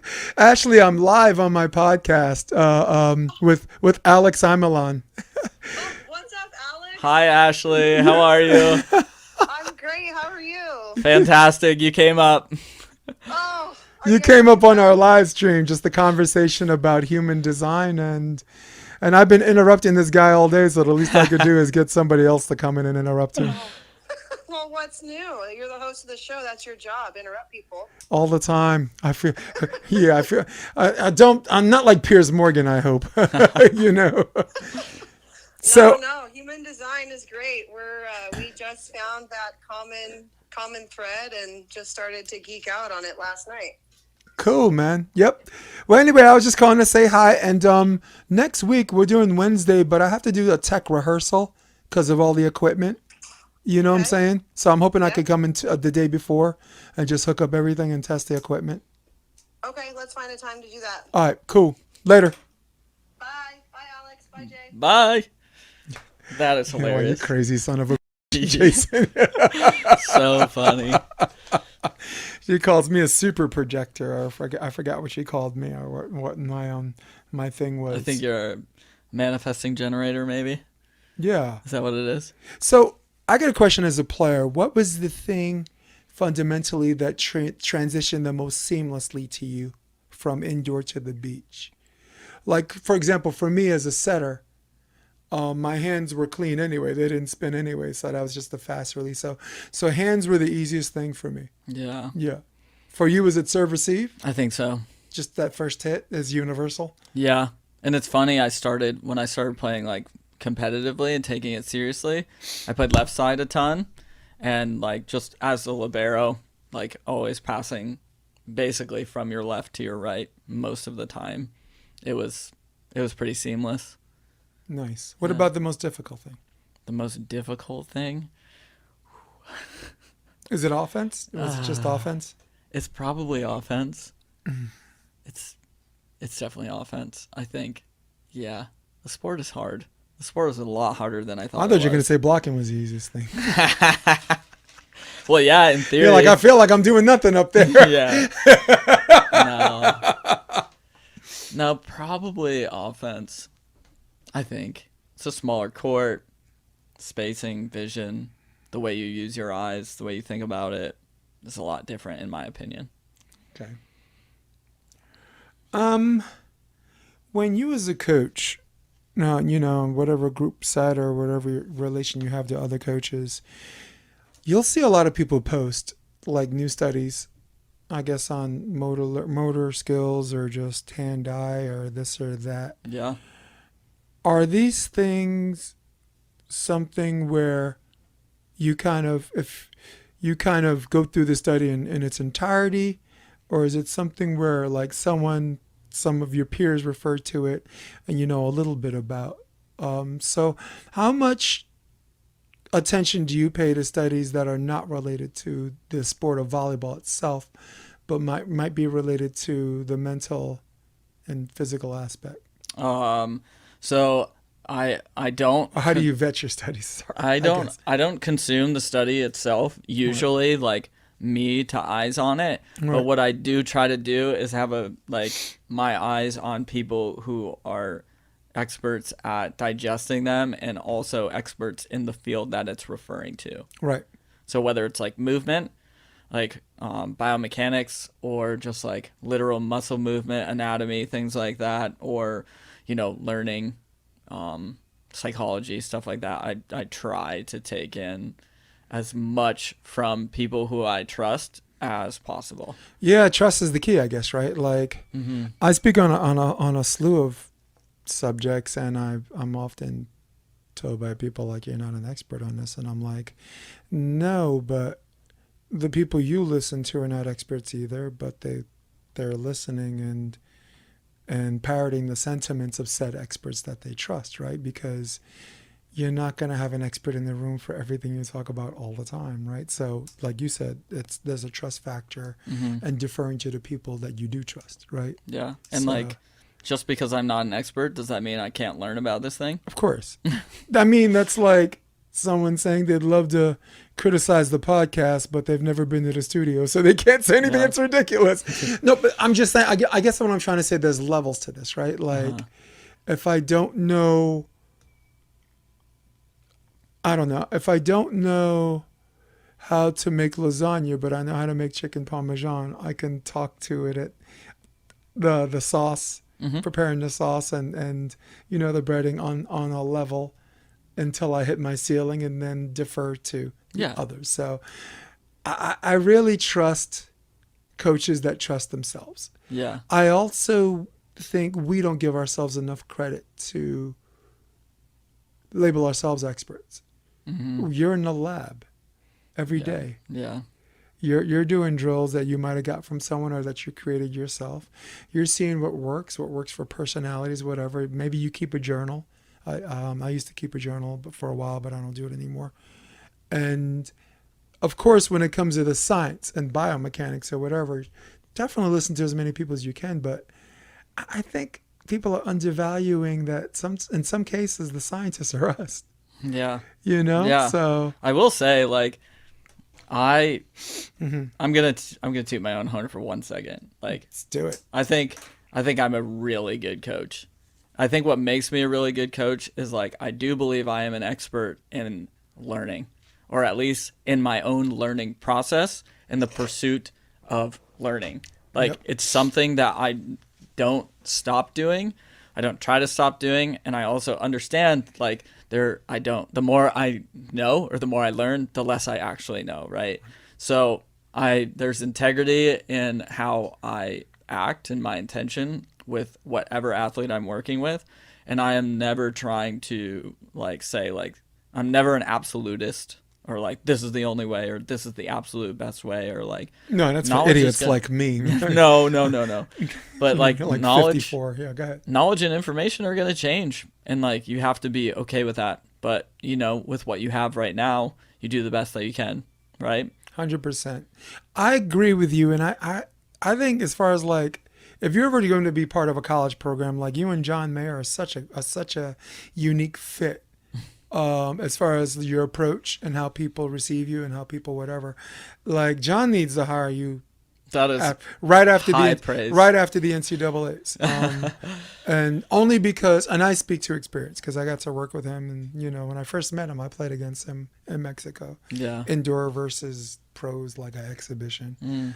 Yeah, man. Like, also, like, you got players like Tina Grodino, where, like, Dane Blanton tried to change her steps, right? And he tried for a year and was like, all right, the hell with it. Nope. All right, it defies studies out there on why what she's doing is not supposed to work biomechanically. Yeah. Right? But she's doing it. Yeah. And that's the distinction of one scientist to another. Yeah. You're trying to tell me in theory this isn't supposed to work, but in reality, and what my own two eyes are telling me is that it is. Yeah. And we can put our heads together and examine the why, or you can stay on your side and I'll stay on my side, and we'll figure that out. And I think the thing that makes you a good coach is that you open you bridge the gap. You bridge the gap where people can cross back and forth. Yeah. And I really appreciated that about your coaching style, Jen. And I was just talking to you from a very small sample size. I got to know more about you in this 2-hour period. I know, right? Then well, podcasts rock, dude. Podcasts are awesome. You really get to know, like, like, there's some people on Rogan's podcast I did not think much of at all, and then you 3 hours later, maybe you don't like them, but you kind of get it, or it turns out you do like them, you know. Yeah. So long form is important. Yeah. Long form content is super important. Right. Yeah, 100%. So I have a basic rules for coaches reading a study, right? Rule number 1 for me: read as much as you can of the study in its entirety. Get to all of it, or as much as you can, and defer to the people that you trust with your coaching life. Yeah. Because if you parrot their sentiments, and if their sentiments is wrong, it's fruit from a poisonous tree, and you're both. Yeah. Well, he's not, because you're. Well, maybe it's just you. 2. Read the variables. Are they talking about a study on men's beach volleyball when the actual sample size is indoor, right? The age group isn't adults, right? It's kids. Is it Division 1 or is it Division 3? Is it 16 people? Is it 9 people? Was the study done in 3 weeks or was it 6 days? Right? Yeah. So don't come to me and talk about study show when the study in my circumstances might be a little bit useful, but you're making it sound like it's 100% useful, right? I'm not going to say useless, but like to the degrees of how it helps you, right? Rule number 3, never proceed or conclude with any training, discussion, or debate if you do not understand or disagree with the given circumstances. So if you're starting with a set of given circumstances as a foundation and you don't agree with that, you have to find a way to agree with that or understand that, although, because everything else you do beyond that makes the study useless and makes you as a coach useless. Yeah. Self-awareness. Who has it? Who doesn't? That's a different whatever. That could be a 3-hour podcast That's in another. itself. Well, you're definitely coming back on where I'm a little bit more organized because No, I you like know, this. yeah. This is great. But yeah, come on with a guest. Come on, we'll have like a little panel. I'm trying to do a beach volleyball panel anyway. And then Brian McDermott, I did one for indoor club, and I want to do one for beach club. Brian said he's in. Nice. Bobby Jones, Project Serve in Texas, he's in. So I'll be a, you know, it was either you or Aaron Wexler from West Coast Volleyball Club. Aaron Wexler. Aaron's yeah. the guy. He is. He's got the star power, right? But I don't. He wrote a book, right? Yeah, it's right there. That's sick. I read the whole thing actually, and I don't like to read. So he said, "Now we're friends for life." Good job, Aaron. He's like, "You read the book?" I said, "Yeah," because I started talking about things in the book. So yeah, that's cool. yeah, Aaron's a real one. I like him a lot. So let's wrap up with a little bit of fun, a little bit of other. Sure. These were lightning rounds, but sometimes people get stuck, so we're not going to do it in 60 seconds. Okay. And you've seen it before, right? Yeah, I've seen the favorite comedian? Favorite comedian? I mean, the one that came to mind immediately was Dave Chappelle. Me too. Still the king. Look, growing up, it was Eddie. I liked Eddie Murphy, Delirious, Eddie Murphy Raw, and a ton of Richard Pryor. And Yeah. there's a little bit of that old school grit and new school swag that comes with Chappelle, which to me makes him the GOAT. Yeah. George Carlin's Ooh. he's so funny and Yeah. so real. There's a good old boys club and you're not in it. Come on, how much of this stuff applies to us, right? All life is precious until the kid's born. And you don't give a shit. Last good book you read. Last good book I read? He said good? I read a lot of books. Why'd you say good as an operative word? What was No, that? sorry. No, I just didn't hear it. I didn't hear it. Okay. The last good book that I read. Oh, this is a tough one. I've read so many books. Well, the one behind you, Hate Inc., Matt Taibbi, I really like. That's the red and blue one. And Yeah. it just talks about how up and down politics, how billionaires weaponize the left and the right to war with each other. Why, you know, they're the ones that actually have solidarity, and then by making sure nobody else has solidarity. That right? Have you ever heard of billionaires not having solidarity? They're all going to be on the same team, right? Elon and this dude are going to war with each other in public, but when it comes to doing business, personal feelings will never stop billionaires from doing business with each other. Yeah. I'll just say that. Fair. So So I guess I would say there's a book called The Happiness Advantage that I Nice. read recently. That's a good one. Okay. Last good movie you watched at home or in the movie theater? The last good movie I watched. So it wasn't for the first time. I just put this on because I was just killing time, but I watched Reservoir Dogs recently, which is What? Let's go! fantastic Quentin Tarantino. movie. Yeah, Tarantino's kind of a genius, and his Yeah. movies entertain me. So, The last one I watched was Manchurian Candidate. oh really? Denzel Washington, and now I kind of get it now. You know, someone calls and they say a word, and boop, next thing you know, you're like shooting up someone. And I was watching The Godfather of Harlem with Forrest Whitaker, like a series, Yeah. because I don't have Stars, but now it's on Amazon. Uh-huh. And I watched the first 2 episodes, and that third one, they're like, okay, now you got to pay. I'm like, dude, so you get the first 2 to honey me, right? and here we go. Marvel or DC? Oh boy. DC. I go Marvel. I grew up reading X-Men. In fact, in this house downstairs, I have 11 years Really? of X titles from 1984 to 1983 to 1994. I have 11 years of inside plastic and Yeah. cardboard comics. So how familiar are you with the recent history of comics? Do you know Recent history? Do you know what the New 52 is? No. Okay. So when I was in college, 2 of my homies, Chris and Mark, shout out to those guys. They were big comic book collectors, and they got me into it, and I was like, dude, like, I don't think I can do this. Like, just picking up, like, in the middle of all these stories, like, I just can't do it. But the New 52 was basically, like, DC revamped everything, and I think, like, maybe 2011 or so, and started everything from issue 1.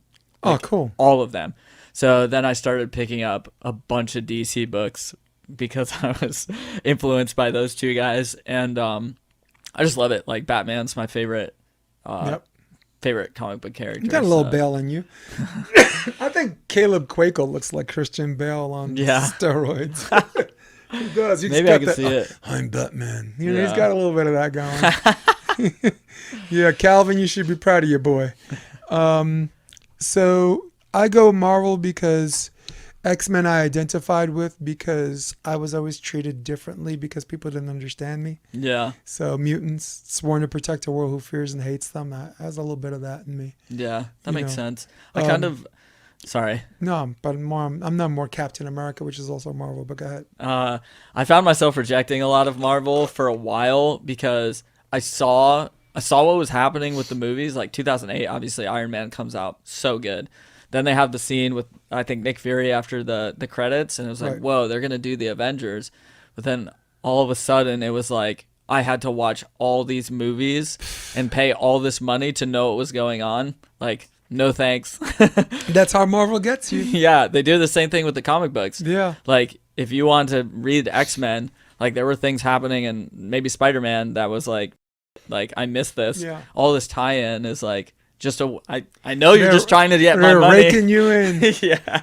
Marvel had a comic series where Legion, Professor X's alleged son, or son that he never knew he had, traveled back in time to kill Magneto. Yeah. Because Magneto, present day, was too powerful. So Magneto in college, still trying to understand his powers, was easier to kill. So he went to kill Magneto and accidentally killed Professor Xavier. So he undoes his own existence? Yeah, that's what he did. He disappeared. And then what happened was there was a series of comic books that basically the timeline got rippled because now, without Professor X, there's no Spider-Man, there's no Fantastic Four. So now you have to rebuy a set of comic books, a 6-issue limited series for all of the X titles and everything else because Professor X died. Yeah. Yeah. And I mean, it's cool. Apocalypse ended up taking over, and the Horsemen taking Everything over. goes to with Apocalypse leading the charge, Yeah. right? And Magneto making a promise to a dead friend to defend mutants. Yeah.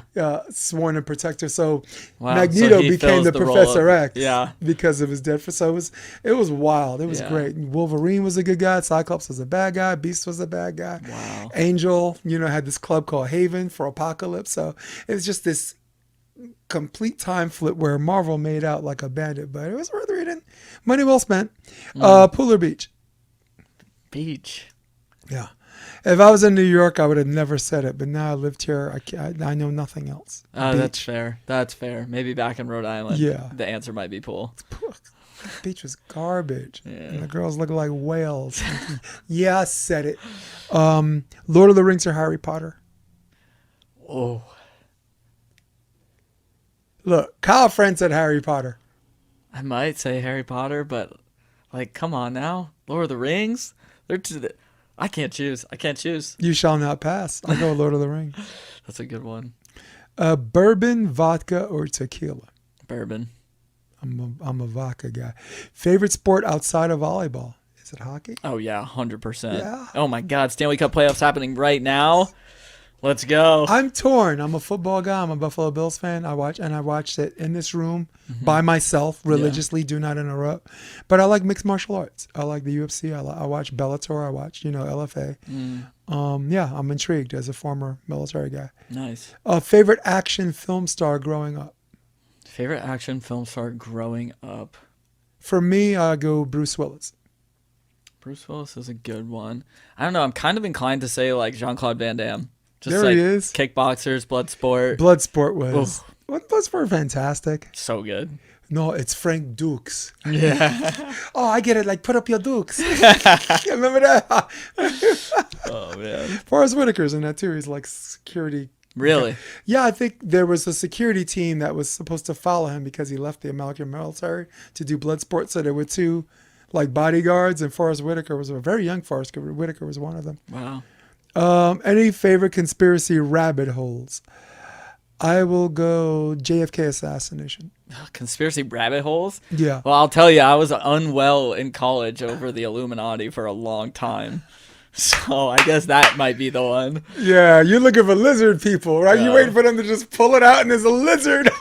So much shit. Afraid of the Freemasons. My No man. offense to anybody, but like, None taken. Hey, we get to think of what we want in this country. All right, so is there like an Insta handle or a particular website people want to Yeah. get some private lessons from you or get to know or find out what Alex is up to yeah. these days or what you're going to be up to or how they can be down? How they can I be want to down. be down with Alex. Yeah. How can we be down? It's so funny, dude. I almost started a clothing brand called Down with along the same meaning. Say. But yeah, at Alex Amylon, ALEXAMYLON on Instagram is like the best way to sort of keep up with me. My posting is pretty infrequent. I post stories a lot more than I post actual content, but like, Okay. dude, anything, like reach out no matter what. Like Yeah. volley, comics, Yeah. music, like come on. But especially for volleyball, I am a hater from New York City, and if you walked on water, I'm the type of guy to be like, it's because you can't swim. But when it comes to coaching, I'm really, really impressed. Thanks, dude. I watch you every morning, Thank you. and just the way people talk to you, and like how like they're like locked in, like some of these people like paying attention in this way that they're interested and they want to do it, and you're good for the sport, guys. Alex and Malayan, man, thanks, man. We're gonna wrap up. We're gonna hit my music. Stay with me for a minute, but for now, guys, we're out. Be good. Come check out the Option Podcast on optionvb.com. It's also available on iTunes and Spotify and on YouTube under the NY Varsity Sports handle. You're gonna love what you hear.